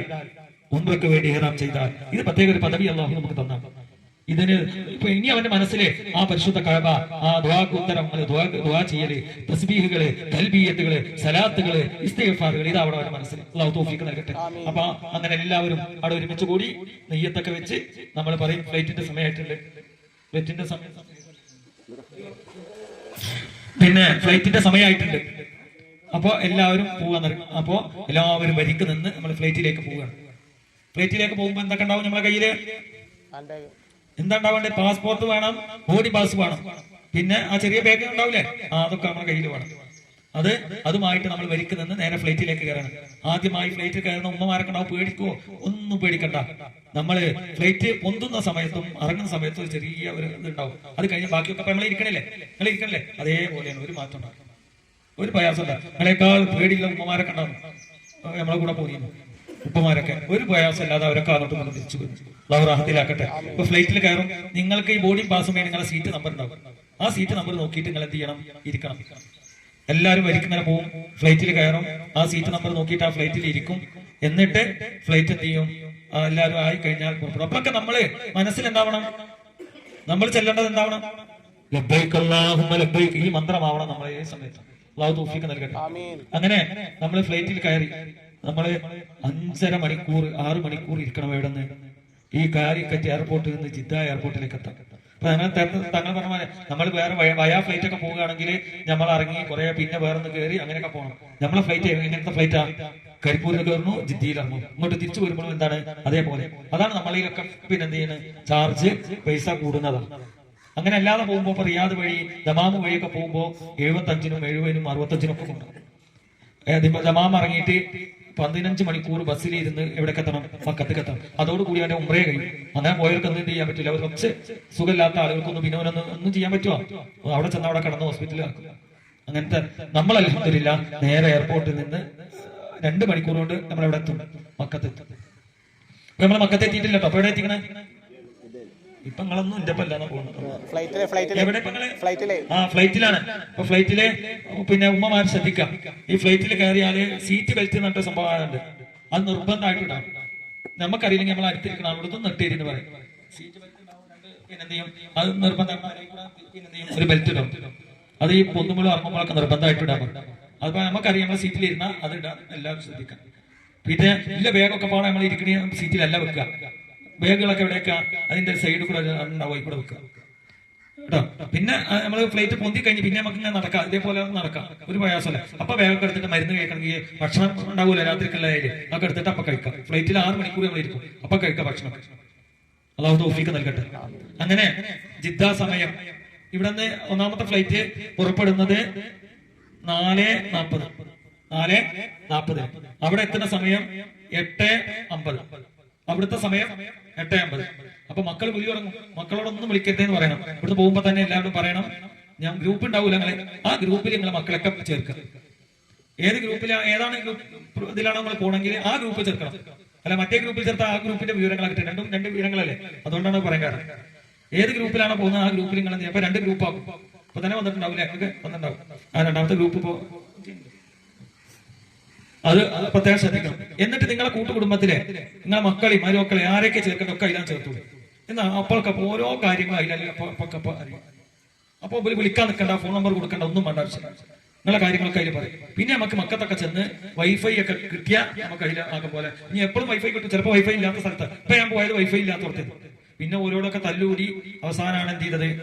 അവസാനം പോകാൻ നേരം പിന്നെ എന്ത് ചെയ്തു? 2 ദിവസം കഴിഞ്ഞാൽ വൈഫൈ കിട്ടി.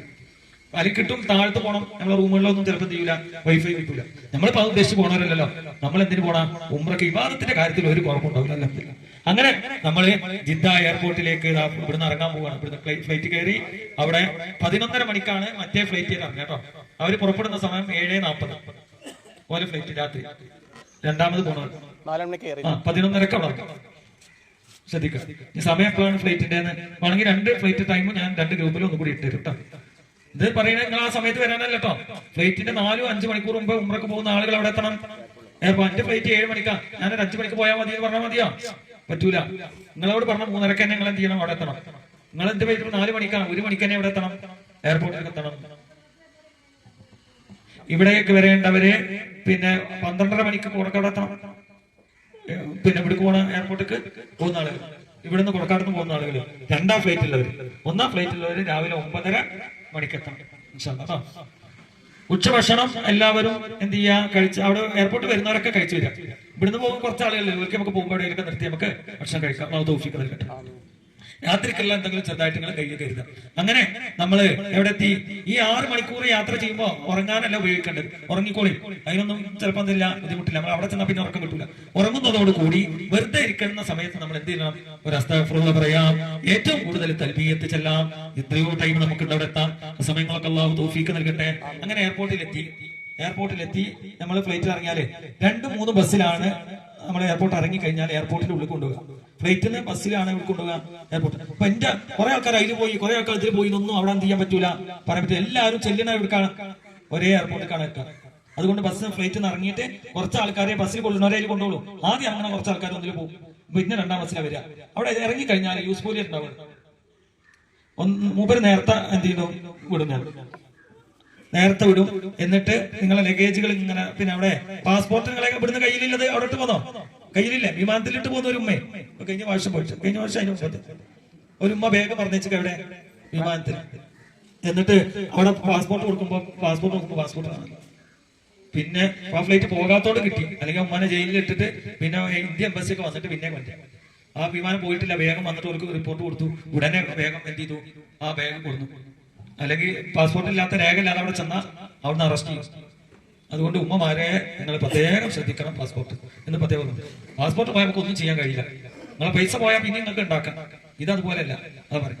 അപ്പോ നമ്മള് ഈ ലഗേജ് ഈ നമ്മൾ അവിടെ ഉണ്ടാവും കുറെ പിന്നെ അറബി പെണ്ണുങ്ങളും അറബി ചെറുക്കന്മാരൊക്കെ നമ്മൾ ഇവിടുത്തെ ഉദ്യോഗസ്ഥന്മാരെ ഓരിങ്ങനെ മൊബൈലിൽ കളിച്ചിരിക്കും അല്ലേ സത്യസ്ഥ നമ്മൾ വരിയിൽ ഇങ്ങനെ ഒക്കെ ഉണ്ടാവും ഓലെന്ത് ചെയ്യും മൊബൈലിൽ കളിച്ചിങ്ങനെയൊക്കെ ഉണ്ടാവും ഒരാളെ കഴിച്ചാൽ പിന്നെ കുറച്ചു നേരം കഴിഞ്ഞിട്ട് ഓല് നോക്കാം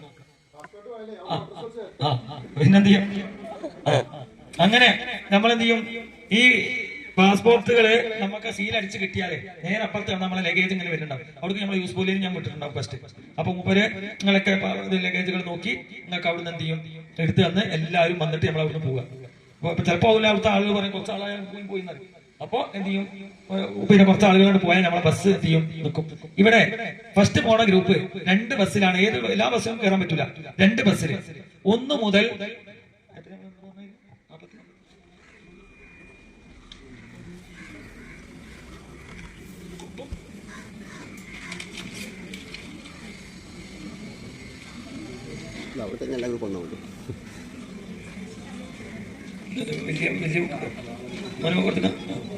ഒന്ന് മുതൽ 46 വരെയുള്ള ആളുകൾ. അതിന്റെ അടിയിൽ കുറച്ച് ആൾക്കാർ മറ്റേ ഫ്ലൈറ്റിൽ ഉണ്ടാവും. ഒന്ന് നമ്മൾ നോക്കണ്ട. 1 മുതൽ 46 വരെയുള്ള ആളുകൾ ഒന്നാമത്തെ ഏതിലുണ്ടാവുക? ഒന്നാമത്തെ ബസ്. പിന്നെ യൂസുഫ്താഹിന്റെ ഒപ്പം ഒരു 5 പേര്, എത്രയാണ്? 5 പേര്. ഇങ്ങനെയാണ് ഒന്നാം ബസ്സിൽ കയറേണ്ടത്. 46 മുതൽ 47 മുതൽ 127 വരെയുള്ള നമ്പറുകളിൽ നിന്ന് രണ്ടാമത്തെ ഫ്ലൈറ്റിൽ ആരെ കണ്ടോ നമ്മളെ ഉസ്താദാണ് അവിടെ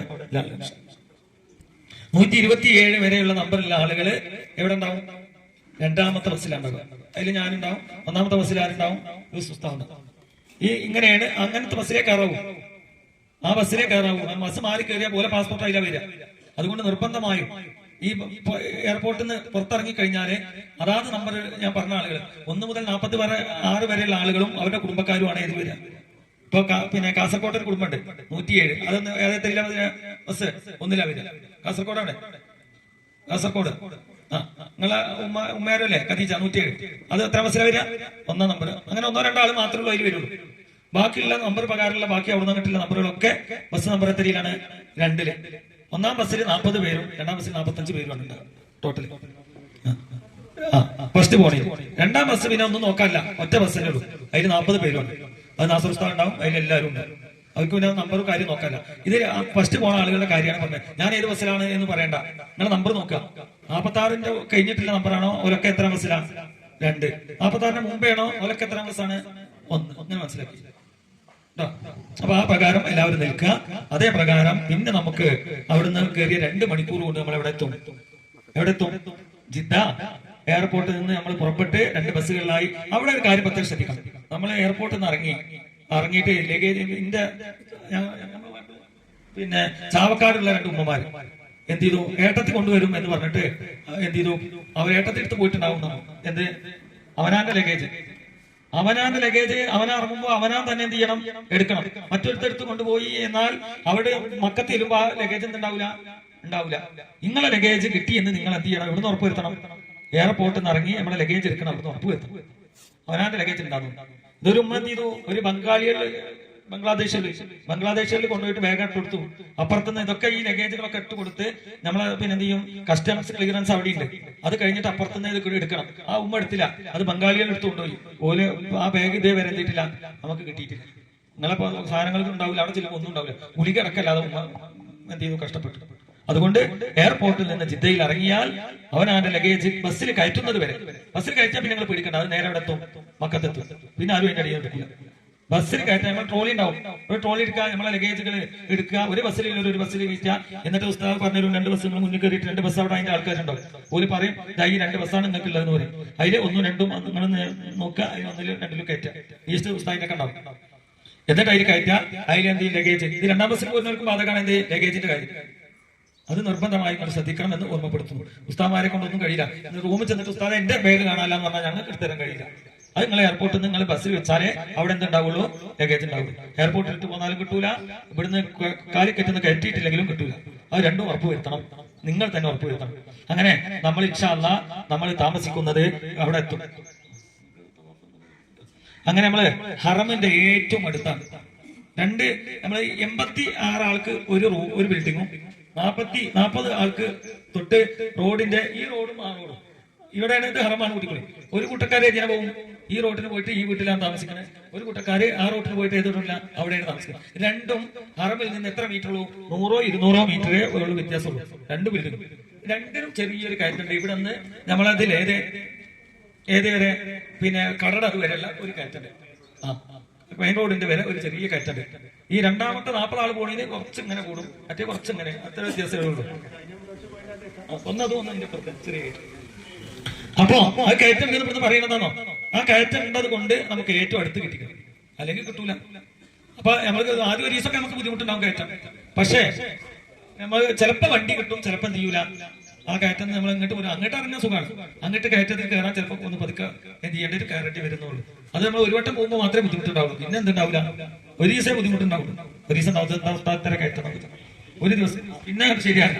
മാത്രല്ല ചിലപ്പോ ഇൻഷാള്ള വണ്ടി സൗകര്യം നമ്മൾ നോക്കണ്ട്, അത് റെഡിയാക്കുകയാണെങ്കിൽ അത് കിട്ടും ചെയ്യും. അപ്പൊ പിന്നെ നല്ല വയസ്സായ ആളുകൾക്കും ബുദ്ധിമുട്ടുള്ള ആളുകൾക്കൊക്കെ അതിനെ കൂടെ എന്ത് ചെയ്യാം, ആ വണ്ടി നേരെ റൂമിന്റെ അടുത്ത് കിട്ടും. അള്ളാഹു തൗഫീഖ് നൽകട്ടെ. ഒന്ന് നോക്കി അങ്ങനെ കാണും, അടിയിൽ നോക്കി കാണുന്ന ബിൽഡിംഗ് ആണ്. അതുകൊണ്ട് ബേജാറാകാനൊന്നുമില്ല. അതാണ് അടുത്ത് കിട്ടാൻ ഒരു വഴിയില്ല വേറെ, അതുകൊണ്ടാണ് അത്. അപ്പൊ നമ്മൾ പോയതൊക്കെ ഇപ്പൊ കഴിഞ്ഞ പ്രാവശ്യം പോകുന്നവരോടൊക്കെ ചോദിച്ചറിയാം അല്ലെ, വലിയ ദൂരം ഉണ്ടോ? ഇല്ല. അപ്പൊ ഓരോട് ചോദിച്ചാൽ നേരെ ഹറമിന്റെ അടുത്ത് കഴിഞ്ഞ പ്രാവശ്യം പോകുന്ന ആളുകൾ ഇതിലുണ്ട്. ഒരിക്കറിയാം ഏറ്റവും അടുത്താണ് നമ്മുടെ താമസം. നേരിട്ട് ഇറങ്ങിയാൽ നേരെ ഇറങ്ങും. അപ്പൊ നമ്മൾ റൂമിലെത്തി. ഒരു റൂമില് 4-5 പേരായി ഉണ്ടാവും. അപ്പൊ നമ്മളവിടെ എത്തുമ്പോ പറയും, ഇന്ന് ഇവിടുന്ന് ഇപ്പൊ ക്ലാസ് കഴിഞ്ഞ് പോകുമ്പോ ഒരുമിച്ച് വേണ്ട ആളുകളെ ലീസ്റ്റ് എനിക്ക് തരണം, അല്ലെങ്കിൽ എനിക്ക് പേഴ്സണലായി വിട്ടു തരണം. ഒരുമിച്ച് വേണ്ടവര് ഞങ്ങൾ 4 ആള്, 5 ആള്, 4 ആളോ 5 ആളോ ഇത്രേ പറ്റും. അതിലപ്പുറം ചിലപ്പോ 6 ആളൊക്കെ എപ്പോഴെങ്കിലും ഉണ്ടാവും. അല്ലെങ്കിൽ പിന്നെ അവിടുന്ന് ഇങ്ങോട്ടല്ല 3-2 ഒന്നും എന്തില്ല കിട്ടൂല. എനിക്ക് ഒരാൾക്ക് റൂം ആണ്, എന്റെ ഭാര്യ ഭർത്താവിനൊന്നും ആണെന്ന് പറഞ്ഞിട്ട് ആരും വരരുത്.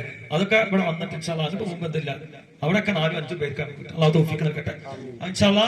അപ്പൊ നമ്മൾ ഇഹ്റാമിലാണ്, നേരെ അവിടെ ചെന്ന് ഇറങ്ങും, നേരെ ചെന്ന് ഭക്ഷണം കഴിക്കും. എന്നിട്ട് നിങ്ങൾക്ക് ചാവി തരും. അവിടുത്തെ ചാവി പ്രത്യേകം ശ്രദ്ധിക്കണം.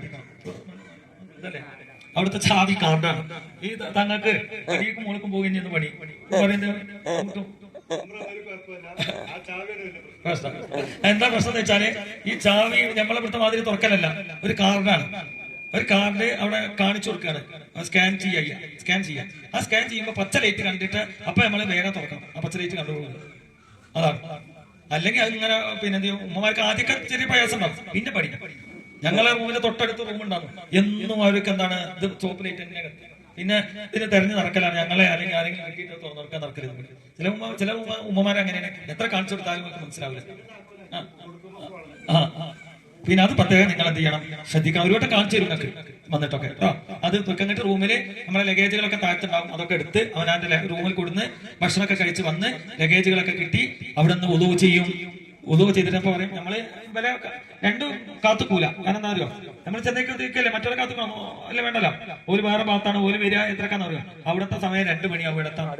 മറ്റേ ടീം എത്ര മണിക്കാണ്? 10 മണിക്കെത്തുക. 10 മണി മുതൽ 2 മണി വരെ കാത്തുക്കൂല. അതുകൊണ്ട് 11 മണി 12 മണി ഉള്ളിൽ ആദ്യത്തെ ടീം എന്ത് ചെയ്യും, ഉംറക്ക് വേണ്ടി പുറപ്പെടും. രണ്ടാമത്തെ ടീം സുബി ആവുന്നതിന്റെ മുമ്പ് എന്ത് ചെയ്യും, ഉംറക്ക് പുറപ്പെടും. അള്ളാഹു തൗഫീഖ് നൽകി. സുബി ആവുമ്പോഴേക്ക് 2 ടീമിന്റെയും തവാഫ് സൈ എന്ത് ചെയ്യും, പുതിയ തവാഫ് സൈ ഒക്കെ നമ്മളെ പരിചയ ഉസ്താദ് ഇവിടെ വന്നിട്ടുണ്ട്. ഉസ്താദ് എടുത്ത് തവാഫ് സൈ അവിടുന്ന് അങ്ങോട്ടുള്ള കാര്യങ്ങൾ, അതുവരെ കാര്യങ്ങൾ മാത്രം പറഞ്ഞതാണ്. ഞാൻ കൊക്കപ്പാട് എത്താത്തോണ്ട് മുമ്പേ വിളിച്ചു വരുത്തിയാണ് കേട്ടോ. അപ്പൊ ഇനി നമ്മള് എവിടെ എത്തിപ്പോ എവിടെ നമ്മളുള്ളത് ഒന്ന് പറയുങ്ങളെ. ആ റൂമിലെത്തി. അവിടുന്ന് നമ്മള് പറയുന്ന സമയത്ത് ഇറങ്ങണമെന്ന് പറഞ്ഞാലേ ആ സമയത്ത് ഒരു റൂമിൽ 4 ആളാക്കാൻ നമ്മൾ പുറപ്പെടുന്നതിന്റെ 10 മിനിറ്റ് മുമ്പേ എല്ലാവരും റെഡിയായി. ആകെ 2 ലിഫ്റ്റ് ഉണ്ടാക്കുക. 2 ലിഫ്റ്റില് 100-120 ആളും ഇറങ്ങേണ്ടി വരും. നമ്മൾ മാത്രമല്ല, ബിൽഡിംഗിൽ 500ഓളം ആളുണ്ടാവും. ഇവരൊക്കെ ഇങ്ങനെ ഇറങ്ങിക്കൊണ്ടിരിക്കുക. അപ്പൊ നമ്മള് നേരത്തെ ഒരുങ്ങി റെഡിയാണ്. അപ്പൊ അത്യാവശ്യം ശ്രദ്ധിക്കണത്, ഒരുങ്ങൊക്കെ നേരത്തെ അല്ലെങ്കിൽ എന്ത് ചെയ്യും, നമ്മളെ കാത്ത് നമ്മൾ ഒരാൾക്ക് വേണ്ടിയിട്ട് നമ്മൾ കാരണം ഒരാളും എന്ത് ചെയ്യരുത്, ബുദ്ധിമുട്ടരുത്. ഞാൻ പറയും 11 മണിക്ക് ഇറങ്ങാൻ പറയും. അപ്പൊ 10:45 ഒരു ടീം വന്നാണ് ഇറങ്ങിയിട്ടുണ്ടാവും. 11 മണിക്ക് ഇറങ്ങാൻ പറഞ്ഞ വേറെ ടീം ഓലിങ്ങനെ സൊറ പറഞ്ഞ് ഇരുന്നിട്ട് അവിടുത്തെ ചുർക്ക് കണ്ടിരുന്നു. 11:30 ആയിട്ട് ഓല എന്ത് ചെയ്തിട്ടില്ല, വന്നിട്ടില്ല. മുൻപിൽ വന്നവർ ഇപ്പോൾ എത്ര മണിക്കൂർ ഇരുന്നു? 3/4 മണിക്കൂർ. ഓല അവിടെ നിന്ന് ഇറാമില ഓല് പറഞ്ഞത് ഞങ്ങള് നേരത്തെ ഹർമിൽ എത്തണം എന്ന് എഴുതി നേരത്തെ വന്നവരാ, എന്നിട്ട് നമ്മളെ വൈകിപ്പിക്കുകയാണ് മറ്റു ഉമ്മമാര് എന്ന് അവരുടെ ഒരു ചെറിയ ഒരു വിഷമം ഉണ്ടായ ഞങ്ങളെ ഉംറ സ്വീകരിച്ചില്ല. അതുകൊണ്ട് എല്ലാ ഉമ്മമാരും കൃത്യമായി ഞങ്ങളെ കൃത്യനിഷ്ഠയാണ് എന്ത് സമയത്തോട് കൂടി അതിനറിയാം. വണ്ടിയെ കൊണ്ടുപോകും, നമ്മൾ പോകാൻ പറ്റൂല. പ്രത്യേകം ശ്രദ്ധിക്കണം, കൃത്യസമയം അല്ലെങ്കിൽ നിങ്ങളെ ഉംറ നഷ്ടപ്പെടും. കഴിഞ്ഞ പ്രാവശ്യം 2 ആൾക്ക് സിയാറത്ത് കിട്ടിയില്ല. എന്തേ കാരണം? ഓല് കൃത്യമായ സമയത്ത് വന്നില്ല. ബസ് അവിടെ പോലീസ് ഇങ്ങനെ ബസ് വരാൻ കാത്തിക്കാം, കാട്ടി ഓടിക്കാം. ആ സമയത്ത് വന്ന സമയത്ത് ഓല് വന്നില്ല.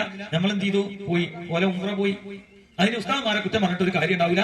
നിങ്ങൾ ഞങ്ങൾ പറയുന്ന സമയത്ത് ഉസ്താദ്മാര് ആര് പറയുന്ന സമയത്ത് കൃത്യമായ സമയത്ത് വന്നിട്ടില്ലെങ്കിൽ നിങ്ങളുടെ ഉമ്മയാണ് നഷ്ടപ്പെടുക, നിങ്ങളുടെ ഇബാദത്താണ് നഷ്ടപ്പെടുക. അതുകൊണ്ട് കൃത്യമായിക്കൊണ്ട് ആകെ നമുക്ക് 15 ദിവസമുള്ളൂ. അപ്പൊ അതിനൊന്ന് കൃത്യനിഷ്ഠ പാലിക്കണം. വഴിക്കത്തെ ബാത്റൂമിൽ പോയി നമ്മുടെ നാട്ടിൽ കുടിയിലൊക്കെ ഒരു മണിക്കൂർ നമുക്ക് ബാത്റൂമിൽ, ഇവിടെ 5-6 ആൾ റൂമില്ല. അപ്പൊ മണിക്കൂറുകൾ അവിടെ ഇരുന്നാലേ മറ്റുള്ളവർക്ക് ബുദ്ധിമുട്ടാവും. അതുകൊണ്ട് ഒരാളും മറ്റൊരാൾക്ക് ബുദ്ധിമുട്ടാവുന്ന രൂപത്തിൽ നിങ്ങൾ പ്രവർത്തിക്കരുതെന്ന് പ്രത്യേകം ഓർമ്മപ്പെടുത്തുകയാണ്. ഇനി ഇതിന്റെ ക്ലാസിന്റെ ശേഷം ഞാൻ ഇൻഷാ അല്ലാഹ് നമ്മള് പരിശുദ്ധ ഹറമിലേക്ക് പോവുകയാണ്. ആദ്യമായി ഹറമിലേക്ക് പോകുമ്പോൾ നമ്മൾ ഉദു ഉണ്ടാക്കുമ്പോ ഹനഫി മദ്ഹബ് പ്രകാരം ഉദു ചെയ്യാം. അതിനെന്താ വേണ്ടേ? അപ്പൊ നമ്മള് അവിടെ ആണും പെണ്ണൊക്കെ ഒരുമിച്ചാണ് എന്ത് ചെയ്യുക, തവാഫ് ചെയ്യുക. അപ്പൊ ആണും പെണ്ണൊക്കെ നമ്മളെ മേത്ത് വന്ന് മുട്ടും. അപ്പൊ നമ്മൾ എന്ത് ചെയ്യണം? നമ്മളൊരാളെ അങ്ങോട്ട് മുട്ടായിരിക്കുക. നമ്മൾ ഇങ്ങോട്ട് വന്ന് മുട്ടിയാൽ മുറിയാതിരിക്കാനുള്ള ഫുഖഹാക്ക ഉലമാക്കൾ പറഞ്ഞ ഒരു മാർഗമാണ് ഹനഫി മദ്ഹബ് പ്രകാരം നിങ്ങൾ എന്ത് ചെയ്യുക, ഉദു ചെയ്യുക. അതിനെന്താ വേണ്ടേ? കൈകളും കാലുകളും എന്ത് ചെയ്യുക, തലയും എന്ത് ചെയ്യുക, കൈകാലുകൾ തലയൊക്കെ കയറ്റി കഴുകുക. നമ്മൾ അല്പം തടവലല്ലേ? ഹനഫി മദ്ഹബ് പ്രകാരം എന്ത് ചെയ്യുക, തല മുഴുവൻ തടയാ, കൈകാലുകള് അല്പം കുറെ എന്ത് ചെയ്യുക, കയറ്റി കഴുകുക. ഇങ്ങനെ ചെയ്താൽ ആ ഹനഫി മദ്ഹബ് പ്രകാരം നമുക്ക് എന്ത് ചെയ്യും, ഉദു ലഭിക്കും. അപ്പൊ നമ്മൾ ആരും ഒന്ന് തൊട്ടാൽ നമുക്ക് എന്തില്ല, ഒന്നും ഊറിയില്ല. തവാഫിന് ഒന്നും നിർബന്ധം. അതുകൊണ്ട് ഈ കാര്യം ഒന്നും ചെയ്യുന്ന സമയത്ത് റൂമിൽ നിന്നാണ് ഒന്നുണ്ടാക്കി ഇറങ്ങാം. നമ്മൾ ചെന്നിട്ട് ഹൗദൊന്നും ഒന്നുണ്ടാക്കാൻ തന്നെ നടക്കുക. അവിടെ ഹൗദൊന്നുമില്ല, പൈപ്പ് ഉണ്ടാവും, അതിനൊക്കെ കിലോമീറ്ററും നടക്കണം. ഒരു നമ്മളിങ്ങനെ പോകാൻ കാരണം 85 ആള്. അപ്പൊ ഒരു പറയുമ്പോ എനിക്ക് ബാത്റൂമിൽ പോകണം. അപ്പൊ പറഞ്ഞാൽ നടക്കൂല. ബാത്റൂം എവിടെ പോകണം? റൂമിൽ തന്നെ കഴിഞ്ഞു പോരണം. ഈ 85 ആള് ഒരു ഉമ്മാക്ക് വേണ്ടി കാത്തുക്കാൻ കഴിയോ? ഇല്ല. അതുകൊണ്ട് ആ കാര്യങ്ങളൊക്കെ ഇവിടുന്ന് കഴിയുക. പിന്നെ ചില സമയത്ത് നിൽക്കേണ്ടി വരും. ലൂസ് മോഷനോ അങ്ങനത്തെ എന്തെങ്കിലും പ്രയാസം വന്നാല് അതിന്റെ കൂടെ ആരെങ്കിലൊക്കെ നിർത്തി തന്നെ നമ്മൾ ചെയ്യേണ്ടി വരും. അത് അത്രയും ഘട്ടത്തില്. അല്ലാത്ത സമയത്തൊത്ത് വെറുതെ ബാത്റൂമിൽ പോകണമെങ്കിൽ പോരാന്നില്ല. ബാത്റൂം കാണുമ്പോൾ പോകുമ്പോഴുണ്ട്. അങ്ങനെ ഉണ്ട്. അത് നിങ്ങൾക്ക് ഇവിടുന്ന് ആ സ്വഭാവം നിങ്ങൾ ഇവിടുന്ന് വിട്ട് കഴിഞ്ഞാൽ അതൊക്കെ വിടണം എന്ന് പ്രത്യേകം ഓർമ്മപ്പെടുത്തുകയാണ്. ഇൻഷാ അല്ലാഹ് പരിശുദ്ധ ഹറമിലേക്ക് പുറപ്പെടുകയാണ്. പരിശുദ്ധ ഹറമിലേക്ക് നമ്മൾ പുറപ്പെടുകയാണ്. പരിശുദ്ധ ഹറമിൽ ആദ്യമായി കൊണ്ട് ആ പരിശുദ്ധ കഅബാലയം നമ്മൾ കാണുന്ന സമയത്ത് എല്ലാവരോടും പറയും 11 മണിക്ക് താഴ്ത്തിറങ്ങാൻ പറയും. അപ്പൊ നമ്മൾ പോകുമ്പോ എന്തൊക്കെ കൊണ്ടോണ്ട് മനാസിക് എന്നൊരു പുസ്തകം ഉണ്ടാവും. ആ പുസ്തകം ഐഡന്റിറ്റി കാർഡ് നിങ്ങൾക്ക് എയർപോർട്ടിൽ നിന്ന് തരും. ആ കാർഡും നിർബന്ധമായിട്ട് എല്ലാവരും വാങ്ങും. ബാക്കിയുള്ളൊന്നും നിർബന്ധമല്ല. ബാക്കി ഇനി വെള്ളക്കുപ്പിയോ ചെരുപ്പിടാനൊരു കവർ എല്ലാവരും വാങ്ങണം. ഇവിടെ തന്നെ വാങ്ങി പോകുമ്പോൾ കഴിയും. ചെരുപ്പിടാനുള്ള കവർ ഇവിടുന്ന് പോകുമ്പോ എല്ലാവരും ചെയ്യാൻ വാങ്ങും കേട്ടോ. ഇവിടുന്നല്ല, അത് നിങ്ങൾ പോകുമ്പോ കയ്യിൽ വെക്കണം എന്നറിയാം. അത് ആ ചെരുപ്പ് അറമ്പക്ക് പ്രവേശനമില്ല. അപ്പൊ അത് കവറിലിട്ടിട്ട് ബാഗിൽ വെക്കാൻ. അങ്ങനെ ഹറമിലേക്ക് നമ്മൾ എത്തി. ഹറമിലേക്ക് എത്തുന്നതിന്റെ മുമ്പ് അവിടെ വെച്ചുകൊണ്ടൊരു ഹറം കാണുമ്പോ പരിശുദ്ധ കഅബാലയം നമ്മൾ കാണുമ്പോ ഒരു ദുആയുണ്ട്. നമ്മുടെ ആ ദുആ ഏറ്റവും കൂടുതൽ പ്രതിഫലമുള്ള ദുആയാണ്. എന്റെ രക്തനേത്രങ്ങളെ കൊണ്ട് പരിശുദ്ധ ഹറം കഅബാലയം നമ്മൾ കാണാൻ പോവുകയാണ്. അല്ലാഹുവേ, എന്റെ ദുആ നീ സ്വീകരിക്കണേ എന്ന് നിങ്ങൾ എന്ത് ചെയ്യണം? ദുന്യവിയും ഉഖ്റവിയുമായ എല്ലാ കാര്യം അവിടെ വെച്ചിട്ട് ചോദിക്കാം. ആദ്യം ചോദിക്കേണ്ട കാര്യം എന്തായാലും അതൊരു നല്ലൊരു കാര്യമാണ്. എന്നാൽ അതിന് ദുആക്ക് ഉത്തരമുണ്ട്. ഹബീബുനാ റസൂലുള്ളാഹി കാണാനും അവിടെ വെച്ച് ദുആ ചെയ്യാൻ അല്ലാഹു തൗഫീഖ് നൽകട്ടെ. ആമീൻ. ഇൻഷാ അല്ലാഹ് ഞാൻ നീട്ടി പറയുന്നില്ല. ഈ തവാഫാണ് രണ്ടാമത്തെ ഫർദ്. കഅബ ഇപ്പൊ എവിടെ നമ്മൾ നിൽക്കണേ? ഹറമിൽ. ഇപ്പൊ എവിടെ എത്തി? ചിലർ പറയും കുടിയിലാണ്. അല്ല, എവിടെ എത്തിക്കണോ? മക്കയിൽ നിന്ന് നമ്മളെ റൂമിൽ നിന്ന് ഇറങ്ങി പരിശുദ്ധ കഅബാലയത്തിന് മുമ്പിലെത്തി. കഅബ കാണുമ്പോഴാണ് എന്ത് ചെയ്യുക, ആ സമയത്തെ നമുക്ക് ശരിക്കും കഅബ കാണണം. അവിടെ എത്തുമ്പോൾ ഞാൻ പറയും, നീ കഅബത്തിനെ നോക്കിക്കോളി എന്നറിയും. എന്നിട്ട് നോക്കിയിട്ട് ഒരു ദിക്റുണ്ട് അവിടെ വെച്ചുകൊണ്ട് ഉസ്താദ്മാർ ചൊല്ലി തരും. ആ ദിക്റ് ചൊല്ലി അവിടെ നിന്ന് ദുആ ചെയ്തിട്ട് നേരെ നമ്മൾ തവാഫിന് പോകുക. ഈ പരിശുദ്ധ കഅബയ്ക്കായിട്ടാണ് ഉഷാറായിട്ട് ക്ലാസ് എടുക്കുന്ന ഉസ്താദ് ഇവിടെ എത്തിയിട്ടുണ്ട്. നമ്മളെ ഒരു ദാരിമിയാണ്. എന്റെ കൂടെ ധാരാളം പ്രാവശ്യം ഉംറക്ക് ഒന്നൊക്കെ വന്ന ആളാണ്. പിന്നെ ഉസ്താദ് അവർക്ക് ബാക്കി ഉംറയും സൈയും മറ്റു കാര്യങ്ങളൊക്കെ സംബന്ധിച്ച് പറയും. ഇനി അതിന്റെ അടിയിൽ നിങ്ങൾ ശ്രദ്ധിക്കേണ്ട ഒരു 1-2 കാര്യമുണ്ട്. അത് ഞാൻ ഉണർത്തുകയാണ്. ഒന്ന്, വഴി തെറ്റാനുള്ള സാധ്യത ഉള്ളതുകൊണ്ട് ID കാർഡ് നിർബന്ധമായി കൈ കരുതണം. പോകുമ്പോൾ ഒരുമിച്ച് പോവുക, ഒരുമിച്ച് വരിക. ഇങ്ങനെയൊക്കെ പറഞ്ഞു. ഒന്നാമത്തെ ഉംറ കഴിഞ്ഞ് നമ്മൾ റൂമൊക്കെ എത്തുമ്പോ ഒരു 10 ആളോ 15 ആളോ ഉണ്ടാകും. ഞങ്ങളൊക്കെ തലേ ദിവസം തന്നെ ഉറക്കൊളിച്ച് ആകെ ബുദ്ധിമുട്ടി വന്നിട്ട് ഒന്ന് കടക്കാലോ എന്ന് എഴുതി വരുമ്പോഴാണ് എന്തുണ്ടാകുക? 3-ാം ബാത്റൂമിന്റെ അവിടെ ഒരാളുണ്ട്, 4-ാം ബാത്റൂമിന്റെ അവിടെ ഒരാളുണ്ട്, 5-ാം ബാത്റൂമിന്റെ അവിടെ ഉണ്ട്. അപ്പൊ പറ്റാ അങ്ങോട്ടും ഇങ്ങോട്ടും അന്തം വിട്ട് നോക്കി നടന്നിക്കാണ്. തവാഫ് ചെയ്യുന്ന സമയത്ത് ചില തവാഫ് കഴിഞ്ഞ് സൈന് പോകുമ്പോ കൂടാത്ത ആളുകളുണ്ട്. ഒരുമിച്ച് നിൽക്കണം. നിങ്ങള് ഒരുമിച്ച് പോകണം. നീ എവിടെ കൂട്ടം തെറ്റാലും എവിടെ തവാഫ് ചെയ്യാ അവിടെ ഒന്ന് തവാഫ് ചെയ്യാ, എവിടെ സൈ ചെയ്യാൻ നോക്കുക അവിടെ ഒന്ന് എന്ത് ചെയ്യാ, സൈ ചെയ്തിട്ടാണ് നിങ്ങൾ എവിടെ വരേണ്ടത് 3-ാം അല്ലെങ്കിൽ അമല് ബാത്തിലാവും. അതുകൊണ്ട് നിങ്ങൾ പ്രത്യേകം ശ്രദ്ധിക്കുക. പിന്നെ സിമ്മ് അവിടെ ചെന്നിട്ട് നമുക്ക് വേണമെങ്കിൽ എടുക്കാം. വൈഫൈ സംവിധാനം ഇൻഷാ അല്ലാഹ് അവിടെ ഉണ്ടാവും. അപ്പൊ എല്ലാവരും നിങ്ങൾ പിന്നെ വാട്സപ്പ് ഇവിടെ തന്നെ നിങ്ങളെ മക്കളോടൊക്കെ റെഡിയാക്കാൻ പറയും. ഒക്കെ റെഡിയാക്കി ഒരു ഫോൺ കയ്യിൽ വെക്കുക. എന്നാൽ അവിടെ ചെന്നിട്ട് പിന്നെ അവിടുന്ന് എന്ത് ചെയ്യാം, കണ്ടുവിളിക്കാൻ പറ്റൂല, നമുക്ക് കാര്യങ്ങളൊക്കെ എന്ത് ചെയ്യാം പറയാം. പിന്നെ വല്ല അയ്യമോ എല്ലാ ആളുകൾക്കൊക്കെ എന്ത് ചെയ്യാം കണ്ടുവിളിക്കാനുള്ള സൗകര്യം. അയ്യമോ എന്നൊരു പിന്നെ ഇതുണ്ടായില് അത് കയറ്റി തരാൻ പറഞ്ഞ എന്നാൽ കണ്ടുവിളിക്കാം. അല്ലെങ്കിൽ നമ്മൾ കാര്യങ്ങളൊക്കെ വോയിസിലൂടെ നമുക്ക് പറയാം കേട്ടോ. ഇതൊക്കെ ഇനി ഉമ്ര കഴിഞ്ഞ് വന്നിട്ടേ ഉണ്ടാവുള്ളൂ. അല്ല ഒന്നാമത്തെ ഉമ്ര ഇപ്പൊ വിളിക്കാൻ കൂടിയൊന്നും പറഞ്ഞിട്ട് വരരുത്. വൈഫൈ ഒക്കെ ആക്കം പോലെ നമ്മൾ പറയും. ബാക്കി കാര്യങ്ങളൊക്കെ ഓരോട് മക്കളോട് പറയണം. ഞങ്ങൾ അവിടെ റാഹത്തായിട്ട് ഇതൊക്കെ ചെയ്യുള്ളൂ എന്ന് പറയണം. ആദ്യം ഒരു വിളിയോട് വിളിയാക്കണം. പിന്നെ റിയാല് മാറ്റാൻ നിങ്ങളുടെ നാട്ടിൽ നിന്ന് നിങ്ങൾക്ക് മാറ്റാം. മാറ്റാൻ പറഞ്ഞാൽ 25,000 നിങ്ങൾക്ക് കഴിയുന്ന സംഖ്യ മാറ്റിയായി. അതായത് 1,00,000 മാറ്റിയാലും അവിടെ ചെലവാകും. 10,000 മാറ്റിയാൽ ചുരുക്കിയ 10,000 മാറ്റണം, എന്നാലേ നമുക്ക് ഉണ്ടാവുള്ളൂ. സംസം വെള്ളം വേണം. സംസം വെള്ളം പിന്നെ അതേപോലെ തന്നെ പിന്നെ സിയാറത്തുകൾ നമ്മള് ഉംറകള് എല്ലാം അടക്കം 120 റിയാൽ ഒരാൾക്ക് വരും. അത് അവിടെ ചെന്നിട്ട് 4 ഉംറ കഴിഞ്ഞാൽ ഞങ്ങളൊക്കെ എന്ത് ചെയ്യും, വാങ്ങും 120 റിയാൽ. അതിന് ആകെ 2,000-2,500 രൂപ വരില്ല. അതെല്ലാവരും കരുതണം. അത് കൂടാതെ നിങ്ങൾക്ക്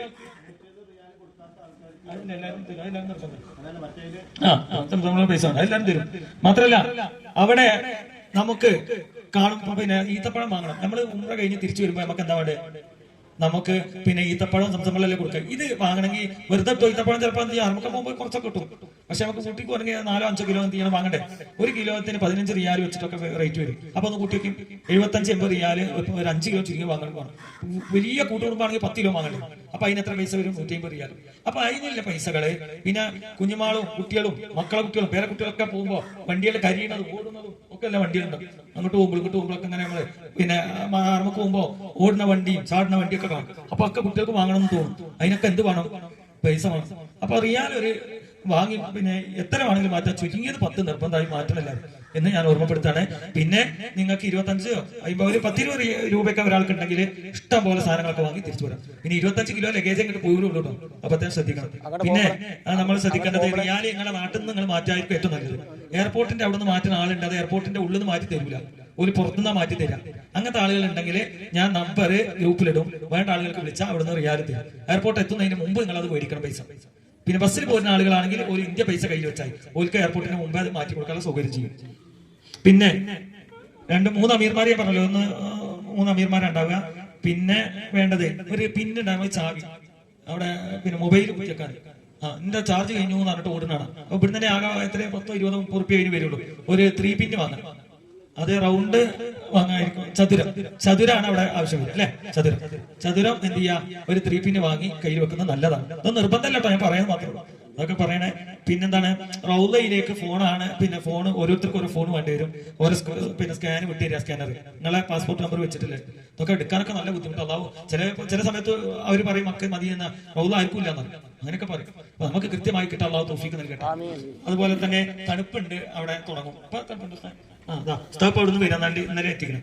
അപ്പൊ തണുപ്പ് തുടങ്ങിയിട്ടുണ്ട്. അപ്പൊ തണുപ്പിൽ ഒരു വസ്ത്രം കരുതുന്നത് നല്ലതാണ്.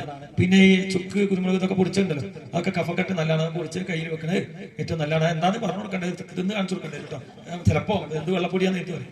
കരുതുന്നത് നല്ലതാണ്, കുഴപ്പമൊന്നുമില്ല, അങ്ങനെ ബുദ്ധിമുട്ടൊന്നും വരില്ല.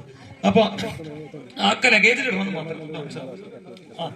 പിന്നെ ചീർണി ഞങ്ങൾ പറയുന്നുണ്ട് വൈകുന്നേരം പിന്നെ മൗലൂദും കാര്യങ്ങളൊക്കെ ഉണ്ടാകും. ഉസ്താദുമാരുടെ നേതൃത്വത്തിൽ മൗലൂദും അതൊക്കെ ഉണ്ട്. അപ്പൊ പിന്നെ മാത്രമല്ല പിന്നെ പിറ്റേന്നുള്ള കാര്യങ്ങളൊക്കെ സംസാരിച്ച് അപ്പൊ അതിന്റെ മുന്നേ ഒരു മൗലൂദൊക്കെ ഉണ്ടാവും. അപ്പൊ എന്തെങ്കിലും ചീർണികയൊക്കെ എഴുതാം. മനസ്സിലായില്ലേ? പോകുമ്പോ വലിയ പാണ്ടായിട്ട് പോകണ്ട, വരുമ്പോ അതിനേക്കാളും പാഠം കൊണ്ട് വരേണ്ടതാണ്. അപ്പൊ കുറച്ച് കൊണ്ടുപോയാൽ മതി. മനസ്സിലായില്ലേ? പോകുമ്പോ കുറച്ച് കൊണ്ടുപോകുക, വരുമ്പോ ഉസാറായിട്ട് വരിക. ഞങ്ങളെ കൂടെ കാത്തിരിക്കാം.